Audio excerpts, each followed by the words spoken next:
My name is Jennifer Sterling, and I am 35 years old. 10 years ago, my older brother told our parents I dropped out of medical school and joined a gang. He fabricated evidence. He lied. That single calculated lie cost me my family. They cut me off. They changed the locks on the doors. They returned my wedding invitation unopened. They were not there when I finished my residency. For a decade, I was erased. Then, last month, my brother's 7-year-old daughter was rushed into my emergency room bleeding and unresponsive. When the attending pediatric trauma surgeon walked through the double doors, my mother gripped my father's hand so tightly her knuckles turned white. My brother, the golden child who ruined my life, dropped to his knees. Before I tell you what happened next, welcome back to Sophia Told Stories. Please take a moment to like and subscribe, but only if you genuinely connect with this story. Also, I would love to know your age and where you are listening from. Drop your age and location in the comments below. Let me take you to a Friday night in October at a Level 1 trauma center in upstate New York. The rain was beating against the ambulance bay windows. I was the Chief of Pediatric Trauma, 3 hours into a 14-hour shift. My pager went off. Code red. Incoming pediatric blunt trauma. 7-year-old female, hypotensive, tachycardic. I stood in Trauma Bay 4 with my surgical team. We had the intubation tray ready. We had the rapid infuser primed. The paramedics pushed through the sliding glass doors, shouting vitals over the noise of the alarms. The little girl was pale, her skin slick with cold sweat. I stepped up to the head of the bed, shining my penlight into her eyes, pupils sluggish. I listened to her chest, heard the shallow breathing, and ordered a central line. I did not know her name yet. I only knew she was slipping away. As my resident secured the intravenous line, I glanced through the glass wall that separated the trauma bay from the family waiting area. Standing there, soaked from the rain, were 3 people I had not seen in 10 years. Richard and Diane Sterling, my parents, and pacing the floor between them was Landon, my brother. The breath left my lungs. The sterile walls of the trauma bay seemed to narrow. 10 years of silence crashed into a single second. My father's hair had turned gray. My mother looked frail, wearing a damp trench coat. Landon still wore the expensive tailored suits he prioritized over everything else, but his shoulders were hunched in sheer panic. My mother was looking right through the glass. Her eyes traced the blue scrubs I wore, moving up to the embroidered white coat I had tossed over the chair, and finally locking onto my hospital identification badge. Chief of Pediatric Trauma, Dr. Jennifer Sterling. I watched her hand shoot out and seize my father's wrist. I watched my father stop breathing. Landon just stared, his face draining of color, as he realized the life of his only child was resting in the hands of the sister he discarded. The heart monitor beside me began to ring a high-pitched warning. Her pressure was dropping fast. My resident looked at me, waiting for the surgical order. I pulled my eyes away from the glass and looked down at the little girl, my niece, the child I had never been allowed to meet. I ordered the operating room prepped for an emergency laparotomy. But as I pulled back the blanket to examine her abdomen, something stopped me cold. The paramedic had reported she fell from a tall jungle gym at a local park. I looked at the rigid, dark bruising across her stomach and chest. A fall from a playground structure causes scattered, localized impact points. It causes fractures to the extremities. It does not cause a singular, high-velocity compression injury across the torso. The contusions on my niece formed a distinct diagonal band, mirroring the exact placement of a vehicle seatbelt locked under extreme force. The physical evidence was undeniable. Landon was lying again, and this time his lie was bleeding out on my table. The rush of hot water drowned out the noise of the emergency department. I stood at the stainless steel basin, pressing the foot pedal to keep the stream going. The stiff bristles of the surgical sponge dug into my skin as I scrubbed my hands and forearms. I moved in the familiar, rigid rhythm of the 5-minute surgical scrub. Through the wide observation window, I watched the anesthesia team prep the 7-year-old girl, my niece. The rhythmic beep of her heart monitor anchored me to the present reality, but my mind was dragged backward a decade, pulled under by the sheer gravity of seeing my family in that waiting room. 10 years ago, I was a second-year medical student surviving on bitter cafeteria coffee and 4 hours of fragmented sleep a night. New York University tuition was a crushing weight. I shared a cramped, drafty apartment in Queens with 2 other exhausted residents. My bank account was routinely overdrawn, and every grocery run was an exercise in extreme budgeting. I was stretched to my physical limits, but I was focused. I spent 80 hours a week in the library or the anatomy lab, determined to earn my white coat. Landon was 28 and living a vastly different reality. He was the golden child, a luxury real estate broker in downtown Manhattan with a leased silver sports car and a closet full of bespoke suits. My parents, Richard and Diane, treated him like royalty. He was the heir apparent, the son who could do no wrong.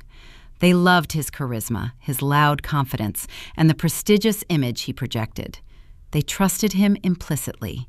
They handed him the bulk of their liquid retirement savings to manage, believing his smooth sales pitches over actual financial credentials. That blind trust proved fatal to my place in the family tree. Landon chased a shadow investment. He convinced our parents to back a luxury commercial development project that existed only on glossy brochures and hollow promises. He poured $150,000 of their capital into a shell company run by a charismatic fraudster. When the venture collapsed overnight, Landon faced a terrifying choice.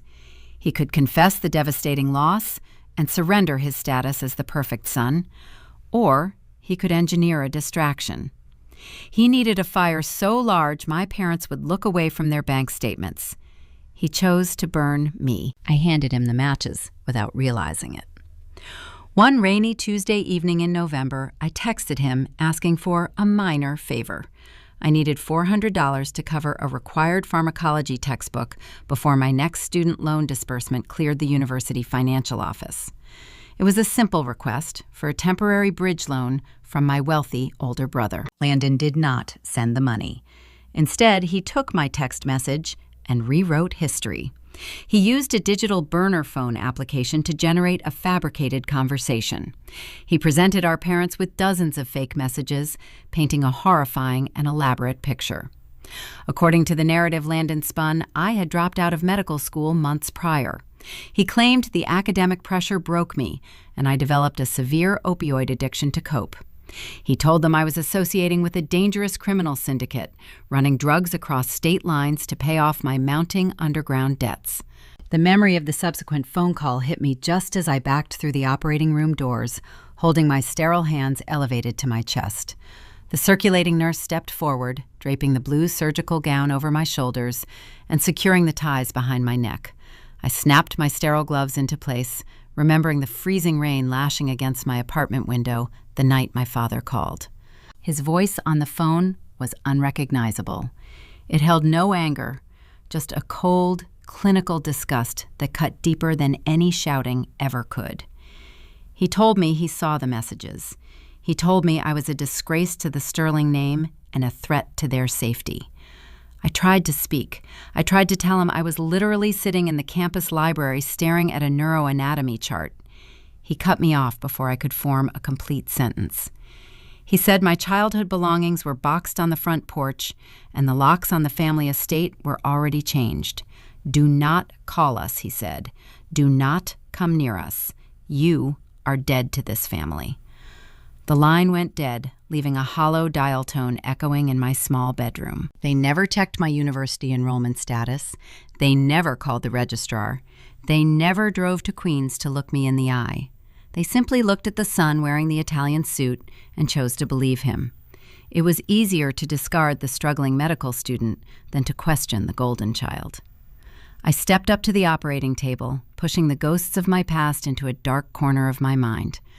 The bright, circular surgical lights washed out every shadow in the room. Mia lay under the sterile blue drapes, a tiny, fragile island in a sea of sterile paper and gleaming instruments. I extended my right hand and asked for the scalpel. The metal handle settled into my palm, cold and heavy. I made the first deliberate incision down the midline of her small abdomen. Blood welled up instantly, dark and fast. The suction canister began to fill with a loud slurping sound. We had to locate the source of the hemorrhage before her pressure bottomed out. I carefully retracted the abdominal wall, exposing the internal organs. Her spleen was shattered. The organ was fragmented beyond repair, requiring an immediate extraction. I moved with practiced speed, clamping the splenic artery and tying off the surrounding vessels. I pushed the faces of my parents away, focusing entirely on the torn anatomy in front of me. As I packed the upper left quadrant with surgical sponges to control the secondary oozing, my senior resident, Dr. Patel, leaned closer to the surgical field.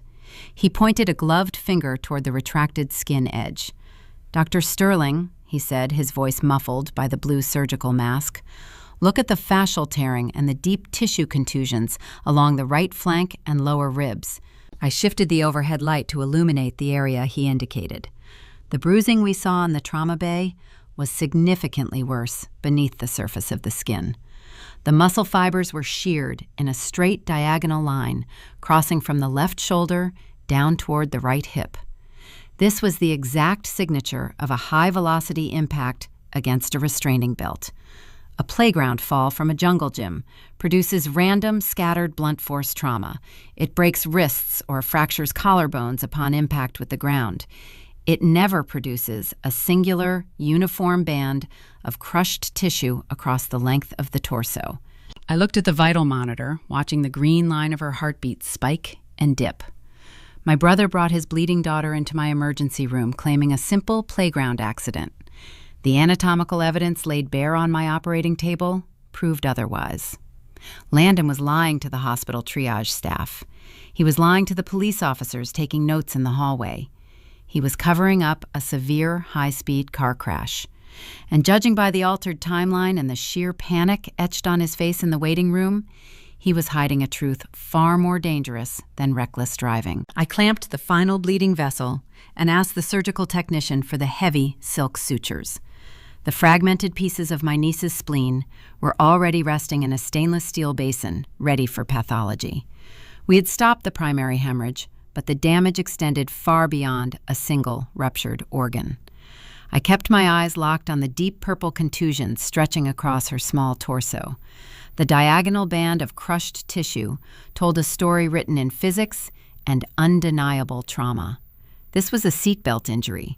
A playground fall from a jungle gym could never generate the localized, extreme, linear force required to shear abdominal muscle from the rib cage down to the hip bone. My senior resident, Dr. Patel, watched me secure the surgical knot.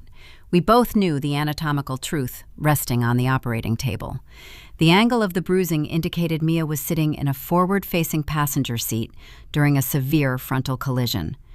The impact was harsh enough to cause profound internal injuries. Yet Landon stood in the triage area and delivered a rehearsed story about a park accident. I realized with a sudden cold clarity that my brother had not only crashed his vehicle, but he also delayed seeking emergency medical care to fabricate a plausible lie. He wasted precious time protecting his reputation while his daughter was bleeding internally. That realization triggered a visceral memory, pulling me back to a freezing rainstorm 10 years ago. The sheer cowardice Landon displayed today mirrored the exact betrayal he orchestrated a decade prior. I remembered the night my father called to banish me. The dial tone echoed in my ear for several minutes before I found the strength to move. I grabbed my car keys and drove my rusted sedan out of Queens, heading north toward the family estate in Scarsdale. I truly believed a face-to-face conversation could fix the misunderstanding. I thought my parents would look into my eyes and see the dedicated medical student they raised, rather than the fictitious drug addict Landon invented. I pulled up to the towering wrought iron gates surrounding the property. The rain was coming down in thick sheets, obscuring the manicured lawns. I rolled down my window and punched my personal entry code into the glowing keypad. A red light flashed, indicating access denied. I tried again. The red light blinked a second time. They had already erased my digital footprint from the property. I parked my car on the shoulder of the main road and climbed over the pedestrian side gate. The walk up the long, winding driveway felt like a march to an execution. My scrubs were soaked and my shoes squelched against the wet pavement.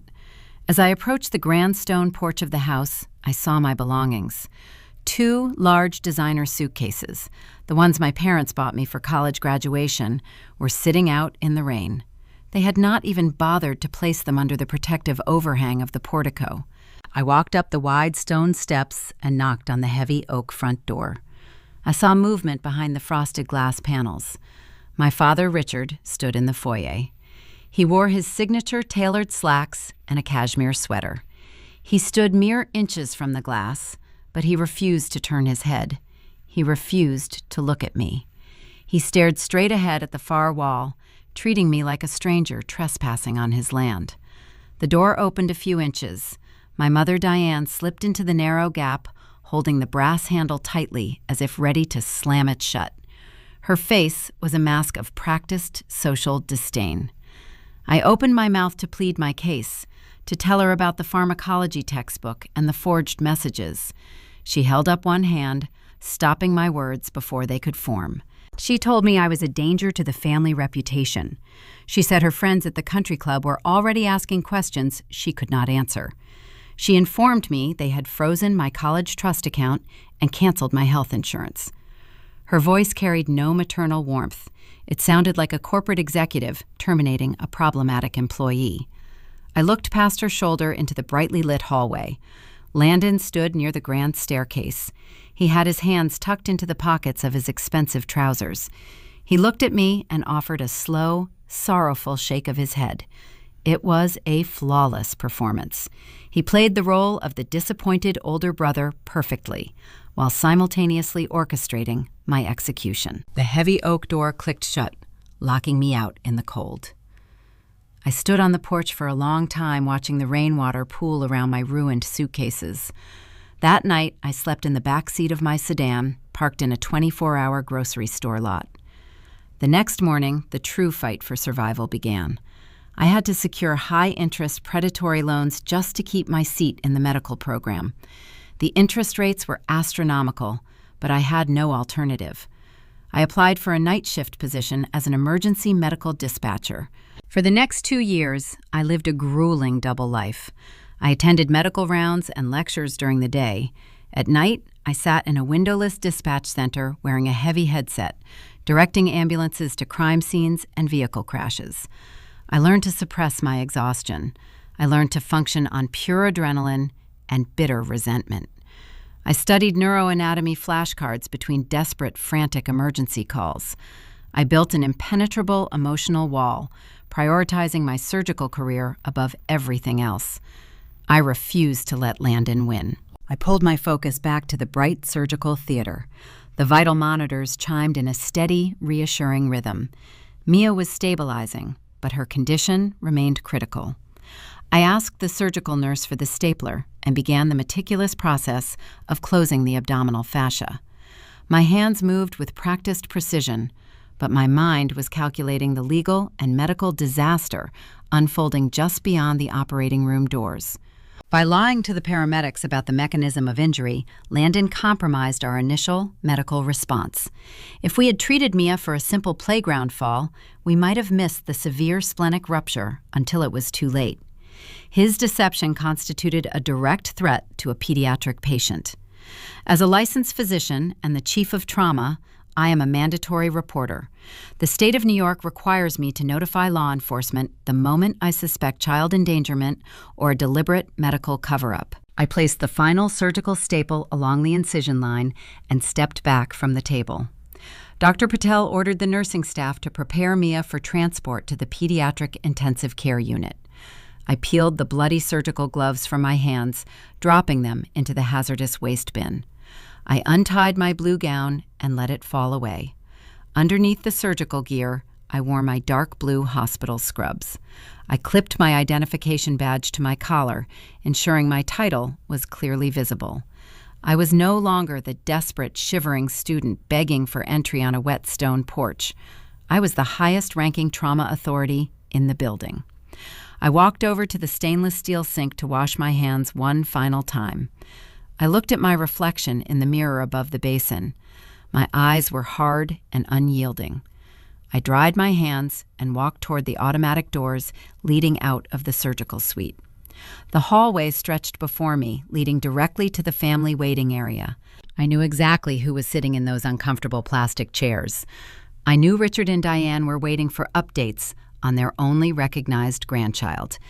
And I knew Landon was sitting beside them, desperately trying to hold his fabricated story together. I also knew a uniformed police officer was currently in that room taking an official statement for the hospital records.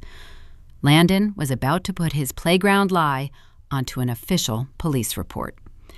I pushed through the heavy double doors, leaving the sterile sanctuary of the operating room behind. The cold fluorescent lights of the public corridor buzzed overhead. I walked toward the waiting room, prepared to face the people who erased me, armed with the undeniable medical evidence that their golden child was a criminal. The transport team carefully maneuvered the wheeled stretcher out of the surgical suite. I stood near the sterile supply cart, observing the precise transfer of my fragile patient. Mia looked impossibly small amidst the tangle of transparent intravenous tubing and thick white bandages. Her chest rose and fell in a shallow mechanical rhythm dictated by the portable ventilator unit. We had successfully repaired the catastrophic internal damage, but the critical 48-hour post-operative window was just opening. I instructed the intensive care nurses to maintain strict hypotensive resuscitation protocols. I needed her blood pressure low enough to prevent fresh hemorrhage from the repaired vessels, but high enough to adequately perfuse her vulnerable brain. The delicate balance required constant vigilance. As the team rolled the stretcher down the main corridor toward the pediatric intensive care unit, I stripped off my protective hair covering. I let my dark hair fall loose around my neck. The initial adrenaline of the surgical intervention began to recede, leaving a sharp, clear focus in its wake. I walked toward the staff locker room to retrieve my professional attire. Passing the administrative wing, I caught sight of the polished brass plaque bolted to the wall outside the executive offices. It bore the name of Dr. Sylvia Vance, the former chief of surgery. She was the true architect of my medical career.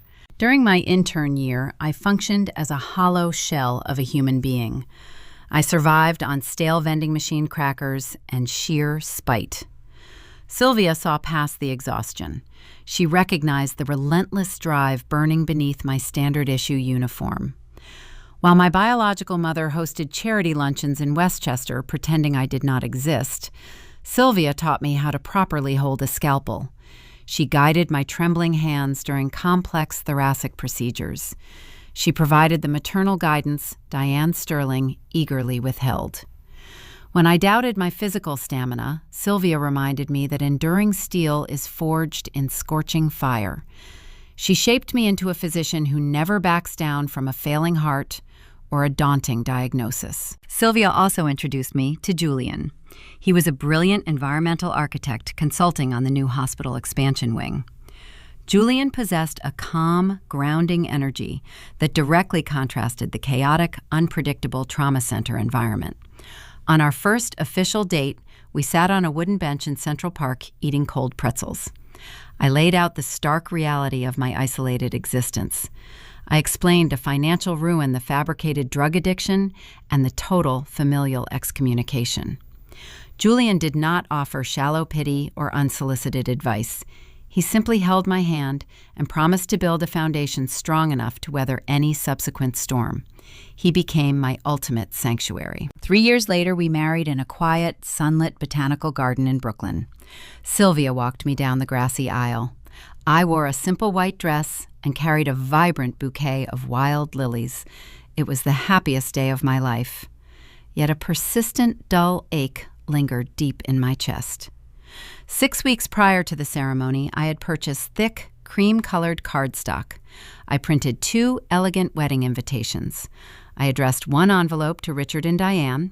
I paid the postage and mailed it to the sprawling Scarsdale estate. I did the exact same thing for my surgical residency graduation ceremony 2 years earlier, hoping time might have softened their rigid stance. Both times, the postal carrier returned the envelopes to my Queens apartment. The thick paper bore harsh red ink stamped diagonally across my meticulous handwriting. Return to sender. Refused. They did not just quietly throw the envelopes in the trash. They took the deliberate time to hand them back to the postmaster, ensuring I received the undeniable physical proof of their ongoing rejection. They wanted me to know they actively chose to remain blind to my survival. I took those returned envelopes and locked them inside a fireproof safe under my office desk. I used them as perpetual fuel. Every time a surgical shift stretched past the 20-hour mark, I pictured that mocking red ink. Every time a tragic pediatric case threatened to break my spirit, I remembered the locked iron gates of my childhood home. I funneled the pain of abandonment into an unstoppable professional momentum. I published numerous peer-reviewed articles on pediatric blunt force trauma. I pioneered a new, minimally invasive technique for repairing adolescent hepatic lacerations, reducing recovery times by half. The hospital board noticed my relentless dedication and clinical excellence. The administrative executives bypassed several senior surgeons to promote me. I became the youngest Chief of Pediatric Trauma in the history of Empire General Hospital. I earned the spacious corner office, the customized embroidered coat, and the undisputed authority over the entire emergency department. I built an empire from the scattered ashes of their betrayal. I created a fulfilling life, overflowing with purpose, respect, and genuine love. I proved Landon wrong with every single patient I saved from the brink of death. Now the dark past and the triumphant present were colliding in the hallway just beyond the locker room. I pulled my crisp white coat from the metal hanger and slipped my arms into the pristine sleeves. I adjusted the lapels, feeling the heavy fabric settle comfortably against my shoulders. I clipped my official identification badge to my breast pocket. The bold black letters announced my name and my ultimate medical authority. I was finally ready to face the ghosts of Scarsdale. Have you ever found yourself in a room with the people who broke you, knowing you hold all the winning cards? Have you ever had to face your abuser when you wield all the power? Drop a yes in the comments below if you know exactly how that profound shift feels. I turned the corner and walked purposefully toward the family waiting area. The transparent glass walls offered a clear, unobstructed view of the unfolding drama inside. The autumn rain continued to batter the exterior windows, casting long gray shadows across the polished linoleum floor. I could see Richard pacing nervously near the vending machines. Diane sat rigid in a plastic chair, clutching a damp, crumpled tissue. Landon stood near the far corner, talking animatedly to a uniformed police officer who held a small spiral notebook. Landon gestured wildly with his hands, pointing toward the exit, playing the convincing part of the distraught father, relaying a tragic park playground accident. I placed my hand on the cool metal handle of the double doors. I took one deep, steadying breath to center my racing pulse. I left the vulnerable, desperate medical student behind in the rain 10 years ago. The woman pushing through these doors was the chief of surgery. I pushed the heavy doors open and stepped into the waiting room. The quiet hum of the fluorescent lights seemed to amplify the sudden, dramatic shift in the atmosphere. The police officer looked up from his notepad, interrupting his interview. Landon froze mid-sentence, his mouth hanging open in shock. Diane let out a sharp, audible gasp, dropping her tissue to the floor. Richard stopped pacing, staring at me as if seeing an apparition. I walked directly toward them, ready to dismantle a decade of carefully constructed lies with the undeniable, objective medical truth. I stepped onto the scuffed linoleum of the public waiting area. The heavy doors clicked shut behind me, sealing us inside the tense, sterile space. The ambient noise of the emergency department seemed to fade into a dull hum. I stood a few feet away from the people who orchestrated my exile. Richard recovered his senses first. He spent 4 decades operating as a ruthless corporate liquidator in the Manhattan financial district. That high-stakes career conditioned him to seize control of any unpredictable environment. He treated boardrooms like battlefields, and he raised his children to view submission as an unforgivable weakness. He squared his broad shoulders and marched toward me. He demanded a status update on his granddaughter using the exact commanding baritone he once utilized to terminate my college tuition. He did not ask how I was faring. He did not acknowledge the decade of imposed silence stretching between us. He simply expected the terrified girl he banished to fall in line and deliver the requested data. I stood my ground, holding my metal clipboard flat against my chest. I let my gaze travel over his expensive, tailored overcoat before meeting his cold, gray eyes. I kept my voice perfectly level, stripping away any trace of the obedient daughter he once knew. I stated my formal title without a single tremor. I told him I was Dr. Jennifer Sterling, the attending surgeon who spent the previous 3 hours repairing the catastrophic internal damage inflicted upon his grandchild. Diane crumbled upon hearing my clinical tone. For 30 years, she curated a flawless social image among the wealthy elite of Westchester County. She valued pristine optics above basic maternal instinct. Yet the sheer shock of seeing her discarded offspring holding the ultimate authority over her family shattered her carefully maintained poise. She let out a choked sob and reached her trembling hand outward, aiming for my forearm. I took one deliberate step backward. I did not offer any soothing comfort. I established a rigid physical boundary that mirrored the emotional wall they erected 10 years prior. Her hand dropped to her side, her fingers curling into a tight fist as the undeniable rejection settled deep in her bones. Landon recognized the shifting power dynamic and panicked. He ran a lucrative real estate brokerage by talking fast and manipulating facts to suit his narrative. He turned to the uniformed police officer standing near the vending machines.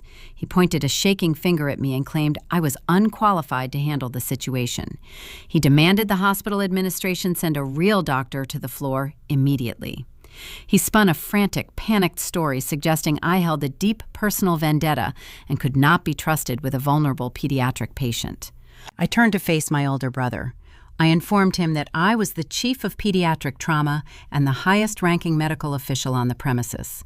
I explained that I held the sole authority to admit discharge or operate on any minor entering those sliding doors. I then addressed the police officer, noting his polished silver nameplate. Officer Miller held a small spiral notepad, his pen hovering over the blank-lined paper. I told the officer we needed to clarify the official timeline of events for the permanent medical record. I looked directly into Landon's shifting, desperate eyes. I asked him to recount the exact mechanism of injury. I asked him to explain precisely how Mia sustained her life-threatening wounds. Landon swallowed hard, sweat beading along his receding hairline. He recited the same fabricated story he fed the triage nurses an hour earlier. He claimed he took Mia to a local recreational park shortly after dinner. He stated she climbed to the highest platform of a tall wooden jungle gym, lost her footing, and plummeted to the hard, compacted dirt below. He insisted she struck her stomach on a protruding wooden beam during the rapid descent, causing the severe internal bleeding. I let his hollow words hang in the stagnant air. Then I methodically dismantled his fiction. I spoke with icy precision, utilizing the undeniable laws of human anatomy and physics. I explained that a vertical fall generates a specific scattered trauma pattern. Gravity pulls a falling body downward, resulting in fractured wrists, cracked collarbones, and bilateral bruising upon impact with the ground. I told the room that the injuries I just repaired on the operating table told a vastly different story. I described the rigid, dark purple contusion bisecting Mia's torso. I explained how the deep tissue damage formed a perfect diagonal band stretching from her left clavicle down toward her right hip. I detailed the extreme shearing force required to tear the mesenteric vessels and shatter a solid organ like the spleen into dozens of unsalvageable fragments. I stated that such specific linear devastation requires a rapid horizontal deceleration event. It requires the extreme forward momentum of a human body slamming against a locking nylon restraint under immense kinetic pressure. I pronounced the final devastating fact for the official record. The specific geometry of the trauma was the undeniable signature of a high-speed vehicular collision. The waiting room fell dead silent. The only sound was the low mechanical hum of the beverage refrigerator in the corner. Richard slowly turned his head to look at his golden child. The unwavering, blind faith he harbored for 38 years began to fracture right before my eyes. Diane stared at Landon, her mascara-stained cheeks pale with horrifying comprehension. They remembered the forged text messages from a decade ago. They remembered how easily Landon spun an intricate web of deceit to protect his own skin and preserve his inheritance. Now they were watching him execute the exact same strategy while his own flesh and blood lay on a mechanical ventilator. Officer Miller stepped forward, his demeanor shifting from a casual observer to an active investigator. He flipped his notebook to a fresh page and asked Landon for the current location of his vehicle. Landon backed away, stammering unintelligible excuses. His charismatic facade dissolved, leaving behind a cornered coward desperately searching for an exit. Just as the officer reached for his shoulder radio to request an investigative unit, the electronic glass doors of the emergency entrance slid open with a sharp mechanical hiss. A woman sprinted into the triage area, frantic and breathless. It was Jessica, my brother's wife. She wore mismatched shoes and a soaked cardigan, her eyes scanning the crowded room in sheer terror. She had not been present at the scene of the injury. She rushed straight from their suburban home, believing the playground narrative her husband provided over a brief, frantic phone call. She spotted Landon and ran toward him, demanding to know why he left their house in his prized sports car instead of the family sport utility vehicle. She yelled across the quiet room, demanding to know why that same imported car was now missing from their driveway. Her frantic, unscripted questions hung in the cold air, providing the exact missing pieces to a criminal puzzle Landon desperately tried to bury. Jessica sprinted across the waiting area, her wet shoes squeaking loudly against the polished floor. She was a woman who built her entire adult life around curated perfection. Before marrying my brother, she managed a high-end art gallery in Manhattan, where every painting and sculpture sat in flawless lighting. She expected her marriage to mirror that exact pristine environment. She relied on Landon to handle all logistical crises while she maintained their pristine social calendar. Seeing her now, wearing a mismatched raincoat over rumpled pajamas, her blonde hair plastered to her cheeks, was a stark departure from her usual immaculate presentation. Landon saw his wife running toward him, and his eyes darted nervously toward Officer Miller. He knew Jessica possessed the missing pieces to his fabricated timeline. He lunged forward, extending his arms, attempting to intercept her before she could speak to the authorities. He wanted to pull her into the hallway to whisper his fabricated playground narrative into her ear. He needed to coordinate their stories to avoid a catastrophic legal reckoning. I did not let him reach her. I took 2 swift steps, interposing myself between my brother and his terrified wife. I held up my hands, projecting the calm, unwavering authority I utilized every single day in the trauma bay. I told her to stop and take a deep breath. Jessica halted, blinking at me in confusion.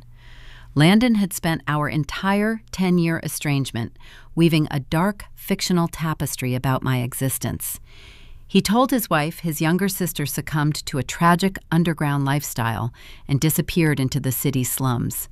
She had no idea the woman standing before her, wearing the crisp white coat of a surgical chief, was the same phantom sibling.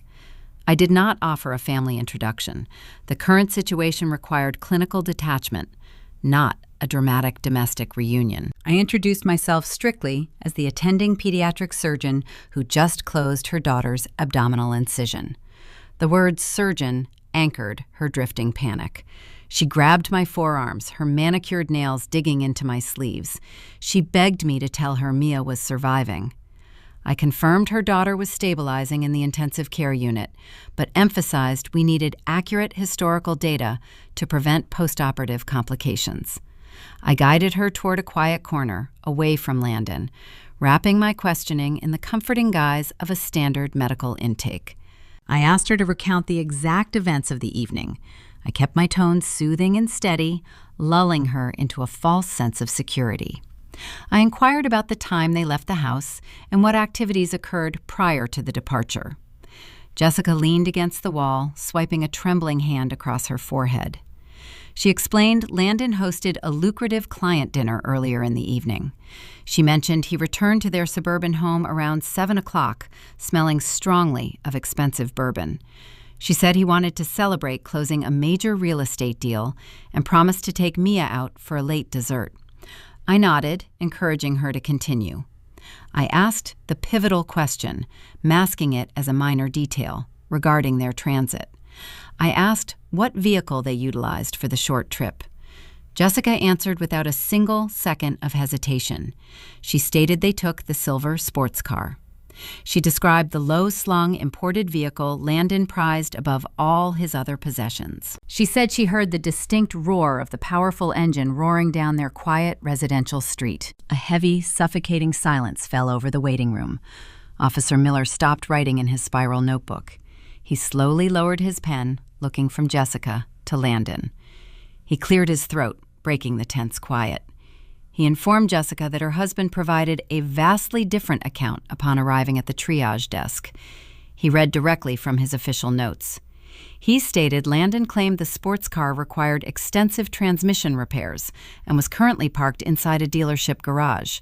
He noted Landon reported walking to a neighborhood park and subsequently utilizing a ride-share service to transport his injured child to the hospital. Jessica turned her head, staring at her husband.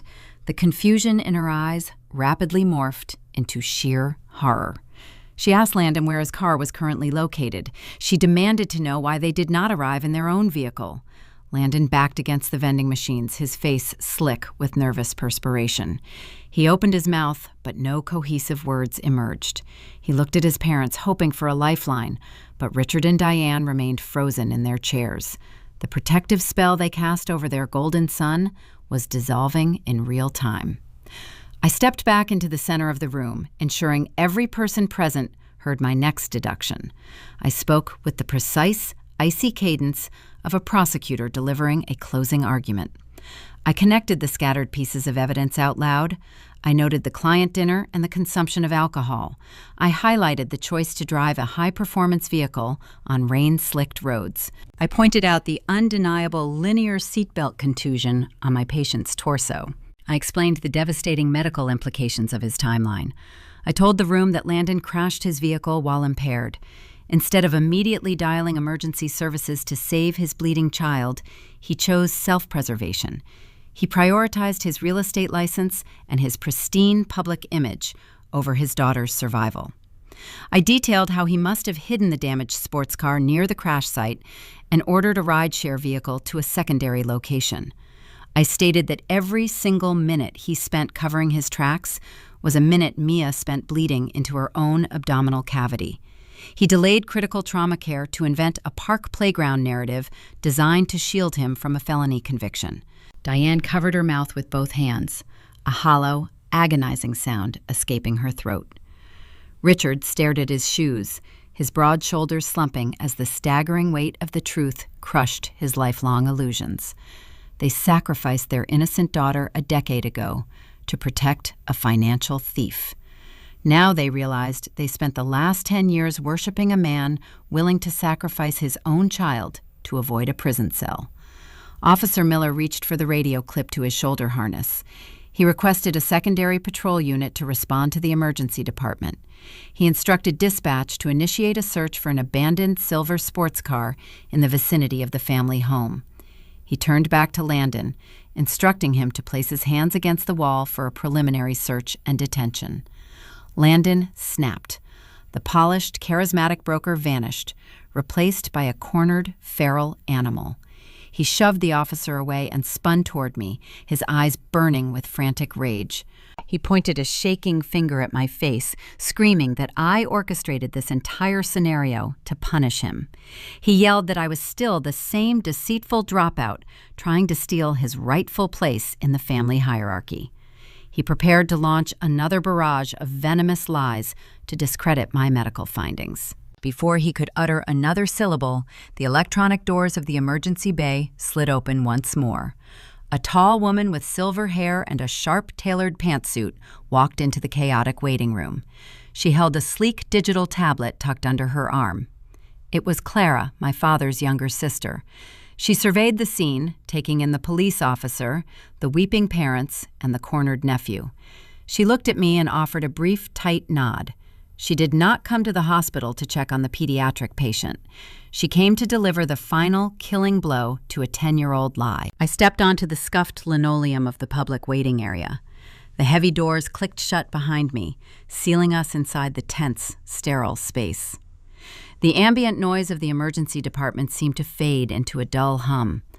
I stood a few feet away from the people who orchestrated my exile. Richard recovered his senses first. He spent 4 decades operating as a ruthless corporate liquidator in the Manhattan financial district. That high-stakes career conditioned him to seize control of any unpredictable environment. He treated boardrooms like battlefields, and he raised his children to view submission as an unforgivable weakness. He squared his broad shoulders and marched toward me. He demanded a status update on his granddaughter, using the exact commanding baritone he once utilized to terminate my college tuition. He did not ask how I was faring. He did not acknowledge the decade of imposed silence stretching between us. He simply expected the terrified girl he banished to fall in line and deliver the requested data. I stood my ground, holding my metal clipboard flat against my chest. I let my gaze travel over his expensive tailored overcoat before meeting his cold gray eyes. I kept my voice perfectly level, stripping away any trace of the obedient daughter he once knew. I stated my formal title without a single tremor. I told him I was Dr. Jennifer Sterling, the attending surgeon who spent the previous 3 hours repairing the catastrophic internal damage inflicted upon his grandchild. Diane crumbled upon hearing my clinical tone. For 30 years, she curated a flawless social image among the wealthy elite of Westchester County. She valued pristine optics above basic maternal instinct. Yet the sheer shock of seeing her discarded offspring holding the ultimate authority over her family shattered her carefully maintained poise. She let out a choked sob and reached her trembling hand outward, aiming for my forearm. I took one deliberate step backward. I did not offer any soothing comfort. I established a rigid physical boundary that mirrored the emotional wall they erected 10 years prior.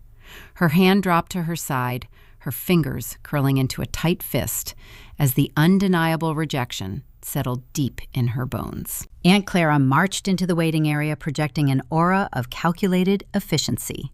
Unlike my father, who built his wealth through aggressive corporate liquidations, or my mother, who curated a social facade, Clara dealt exclusively in verifiable data.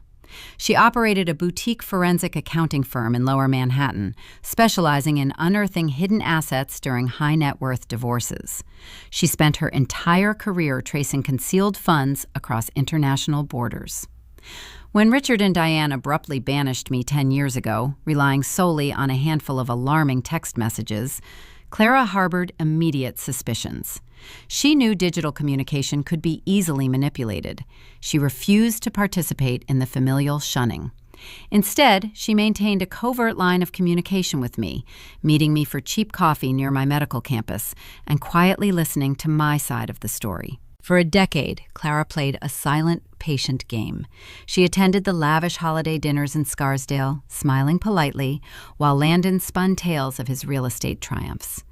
Behind the scenes, she methodically utilized her professional resources to investigate the anomalies surrounding his sudden wealth and the simultaneous disappearance of my parents' investment capital. She waited for the perfect moment to spring her trap. Tonight, after receiving a brief, frantic phone call from Julian informing her of the unfolding emergency department drama, she knew the time for waiting had expired.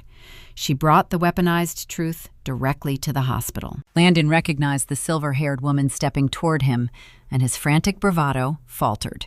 He always feared his aunt. Recognizing her immune system against his trademark charm, he tried to puff out his chest, attempting to command the room once more. He demanded to know why she was intruding on a private medical crisis. He ordered her to leave, claiming the family needed space to process the tragic playground accident. Clara did not even blink. She bypassed him entirely, treating him like an insignificant obstacle. She walked straight toward Richard, who still stood frozen near the vending machines, processing the horrific implications of my vehicular crash diagnosis.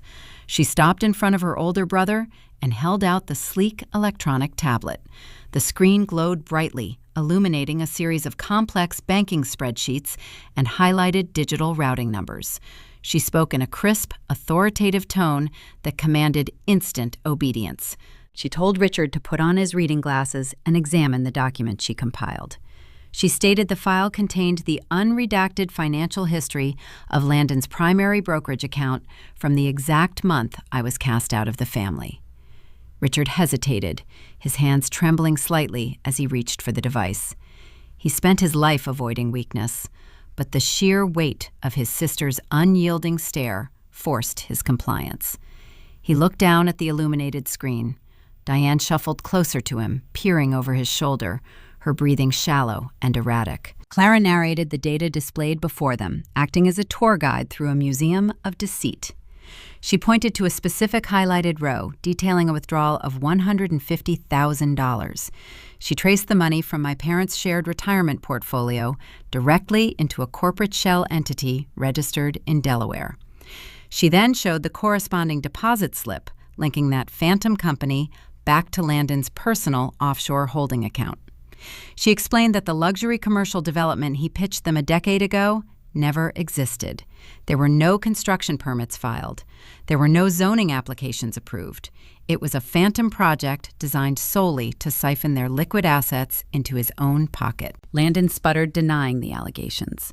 He claimed the documents were forged, insisting Clara harbored a long-standing jealousy against his success. He yelled that he lost the money in a legitimate market downturn and was too ashamed to admit the failure. Clara swiped her finger across the tablet screen, pulling up a second set of documents. She silenced his desperate protests by introducing the digital forensics. She displayed a detailed network log obtained from the cellular provider. She explained that she hired an independent cybersecurity analyst to trace the origin of the terrifying text messages that destroyed my life. The messages depicting a desperate, drug-addicted dropout begging for gang extortion money did not originate from my mobile device. The analyst mapped the unique Internet Protocol addresses embedded in the metadata of those incoming texts. Clara pointed to the final, irrefutable piece of evidence. The coordinates linked directly to the wireless router installed inside Landon's luxury downtown apartment. He downloaded a virtual burner application, generated the horrific conversation, and sent the fabricated threats to his own phone.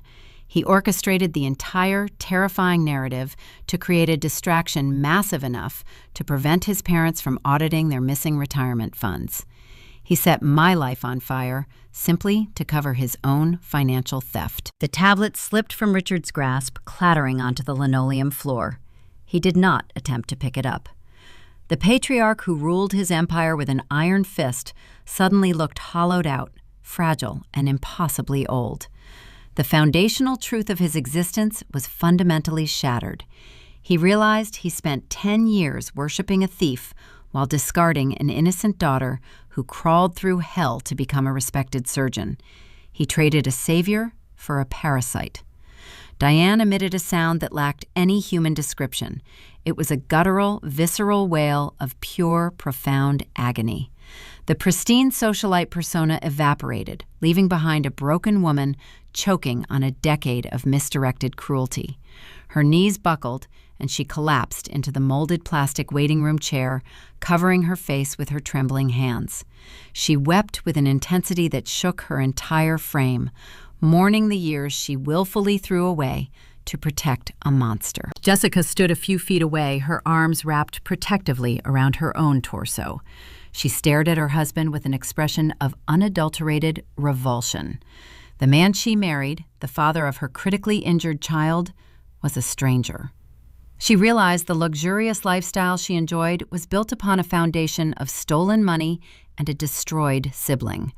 She backed away from him, pressing her spine against the corridor wall, severing her allegiance in real time.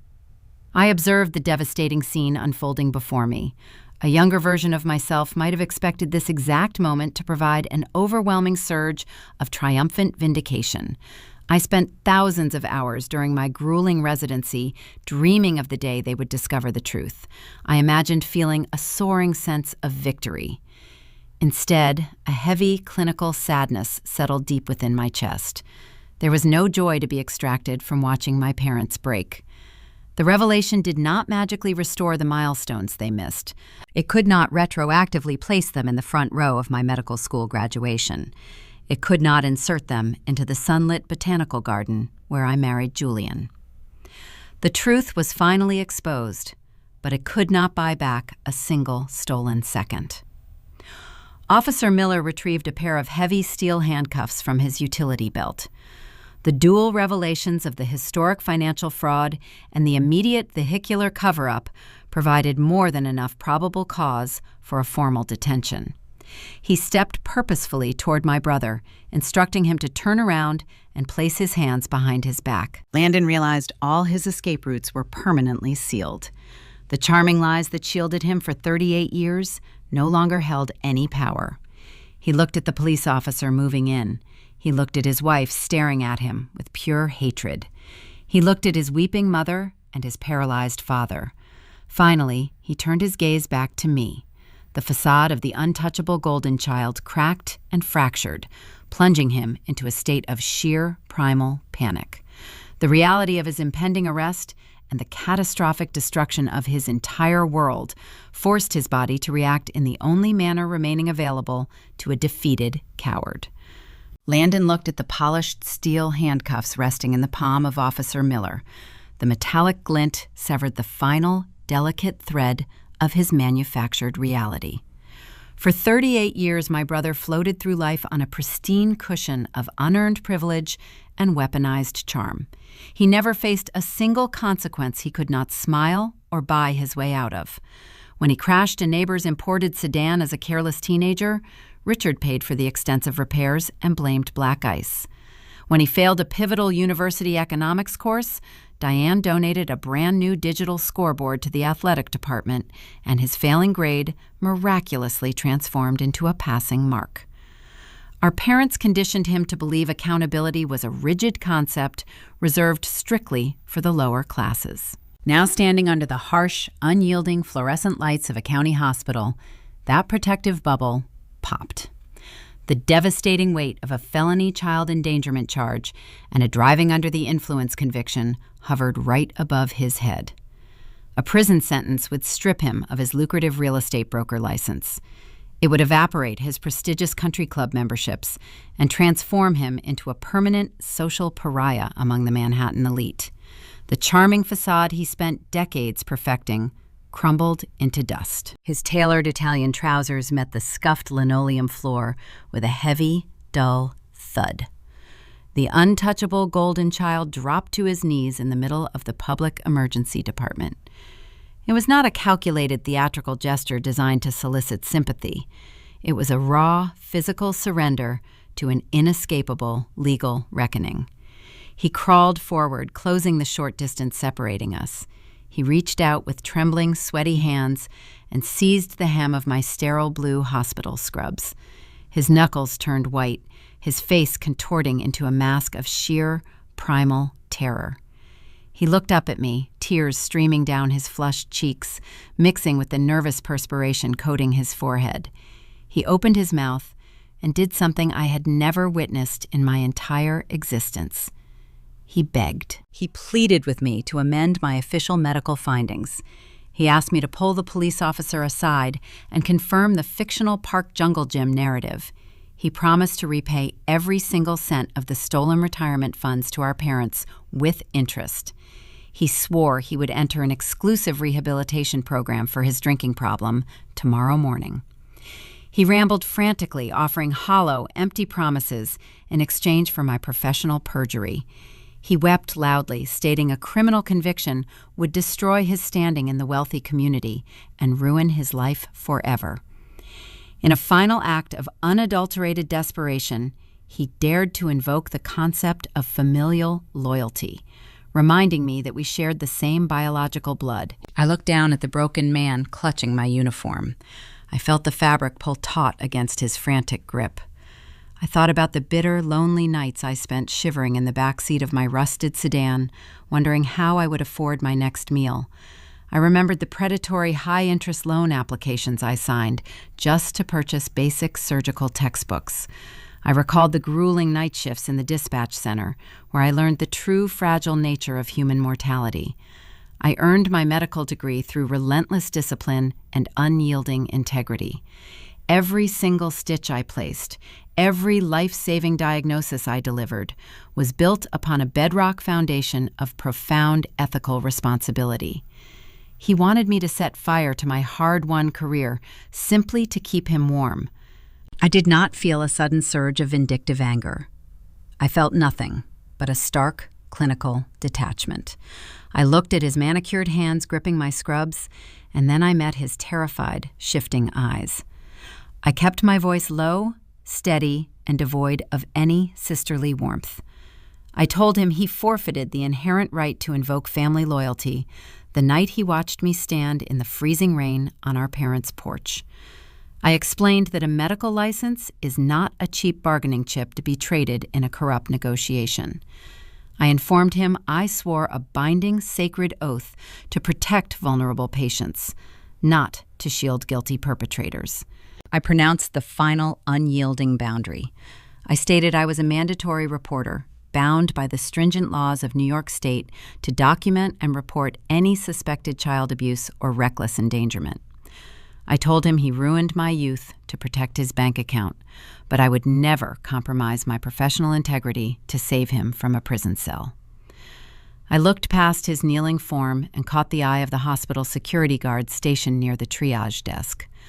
I gave a swift, decisive nod. The guard stepped forward, grabbing Landon by the shoulders and peeling his frantic fingers away from my uniform. Officer Miller moved in simultaneously, securing the heavy steel cuffs around my brother's wrists. The sharp, metallic click echoed through the silent waiting room, sealing his fate. Landon thrashed against the physical restraints, weeping and shouting my name, but his voice grew fainter as the authorities escorted him down the long corridor toward the waiting patrol cruiser. Richard and Diane remained frozen in their molded plastic chairs, watching their precious legacy dissolve into a pathetic criminal spectacle. The son they worshipped was leaving in handcuffs, while the daughter they discarded stood tall, holding the ultimate moral high ground. Jessica turned her back to the hallway, refusing to watch her husband leave. She wiped her tear-stained face, projecting a quiet, profound resolve to protect her child from the wreckage of his choices. The emotional devastation of the past decade was finally settled. The concealed truth was exposed. The financial thief was caught, and the toxic familial spell was permanently broken. I took a deep, cleansing breath, ready to turn back toward the staff locker room. I prepared to leave the shattered pieces of my biological family behind and return to the peaceful sanctuary Julian and I built together. But the universe is rarely that merciful. The sharp, piercing shriek of my emergency pager shattered the quiet aftermath. The digital display clipped to my waist illuminated with a terrifying priority code. Code Blue, Pediatric Intensive Care Unit, Bed 4. It was Mia. The meticulous surgical repair of her spleen was holding, but the secondary cascade of severe blunt force trauma was initiating a deadly new physiological phase. I unclipped the device, reading the scrolling alphanumeric text with growing dread. The intensive care nurses were reporting a sudden, catastrophic drop in her blood pressure, accompanied by spontaneous bleeding from her intravenous lines. I recognized the horrifying symptoms instantly. Disseminated intravascular coagulation. The extreme physical shock of the car crash caused her fragile system to rapidly consume all its clotting factors. Her blood was failing to coagulate properly, meaning she was now bleeding out from a microscopic cellular level. The battle for justice and truth was over, but the brutal war for her actual survival had just begun. I sprinted toward the heavy double doors, leaving my weeping parents behind as the stakes shifted from a satisfying legal reckoning back to a desperate, terrifying fight against death. I pushed my leg muscles to sprint down the polished corridor of the pediatric intensive care unit. The sterile white tiles blurred beneath my running shoes. The adrenaline surging through my veins during the confrontation with Landon shifted into a sharp, hyper-focused medical protocol. The transition from the emotional wreckage of the public waiting room to the clinical battlefield required a total mental pivot. I locked away the image of my brother leaving in steel handcuffs and centered my thoughts entirely on the fragile patient relying on my expertise. The glass doors to the critical care ward parted with a swift electronic hiss. The sound of high-pitched alarms pierced the quiet unit. I reached bed 4. The scene resembled a chaotic storm of flashing digital numbers and frantic nursing staff. Dr. Patel stood at the head of the mattress holding a pressure bag of saline. He squeezed the plastic fluid chamber, forcing volume into the pediatric veins. The rhythmic, mechanical pumping of the ventilator provided the only steady beat in the room. I moved to the side of the bed and assessed the 7-year-old girl. Her pale skin was now mottled with fresh, dark petechiae. Blood seeped from the edges of her intravenous lines, saturating the crisp white tape holding the needles in place. A thin red line trickled from the corner of her mouth, staining the clear plastic of her breathing tube. The physical trauma of the vehicular crash had triggered a catastrophic systemic reaction. Disseminated intravascular coagulation was taking hold of her body. Her system was locked in a deadly paradoxical loop. Her blood was simultaneously clotting and hemorrhaging, consuming every available platelet and coagulation factor at a staggering rate. I barked a rapid series of orders to the surrounding team. I required immediate transfusions of fresh frozen plasma and cryoprecipitate. The nurses moved with synchronized speed, hanging the yellow bags of clotting factors onto the tall metal intravenous poles. I grabbed a pre-filled syringe of tranexamic acid, pushing the clear liquid directly into her central line port. I watched the vital monitor, praying the medications would stabilize the runaway bleeding cascade. The numbers on the screen fluctuated wildly, refusing to settle into a safe range. I learned to manage this exact terrifying complication during my 3rd year of surgical residency. I spent countless nights alone in the critical care ward, fighting the Reaper for failing patients. During those grueling shifts, I had no safety net to rely on. I could not dial my mother's number to seek comfort after losing a tough case. The silence, echoing from Scarsdale, forced me to build an impenetrable armor of clinical knowledge. I memorized every intricate detail of the human clotting pathway. I read advanced hematology journals until my vision blurred. The deep isolation they imposed on me forged the precise medical expertise currently keeping their granddaughter breathing. I transformed my profound loneliness into a weapon against death, utilizing textbooks as my only companions. Despite the rapid administration of the clotting factors, the monitor beeped with a frantic, terrifying tempo. Her systolic pressure hovered in the dangerous low 50s, indicating severe shock. The fresh frozen plasma was barely keeping pace with the active cellular hemorrhage. She was losing oxygen carrying capacity by the second. We needed packed red blood cells to perfuse her starving brain and protect her vital organs from irreversible ischemic damage. The pale color of her nail beds signaled impending organ failure. The saline and plasma were merely buying us fleeting minutes. The telephone mounted on the wall near the nurse's station chimed sharply. The charge nurse answered, pressing the receiver tight against her ear to block out the alarms. Her face tightened into a mask of grim concern. She held the plastic handset out toward me, gesturing urgently.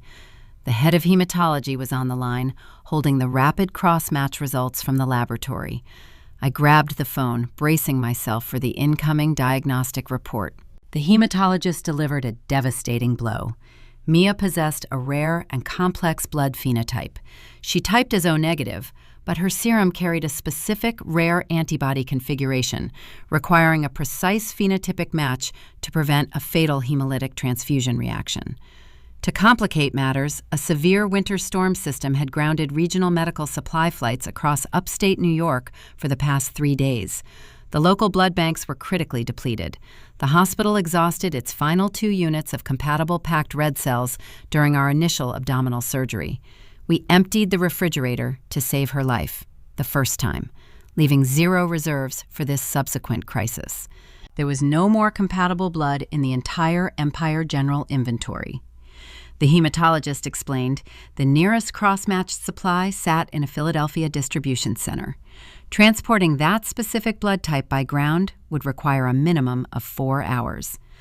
I looked at the digital monitor displaying her plunging blood pressure. Mia did not have 4 hours. The clinical data indicated she possessed less than 90 minutes before her kidneys and liver shut down from irreversible hypoxic shock. Once the organs failed, the cascade would become terminal. The bleak situation stripped away the utility of my hard-won surgical skills.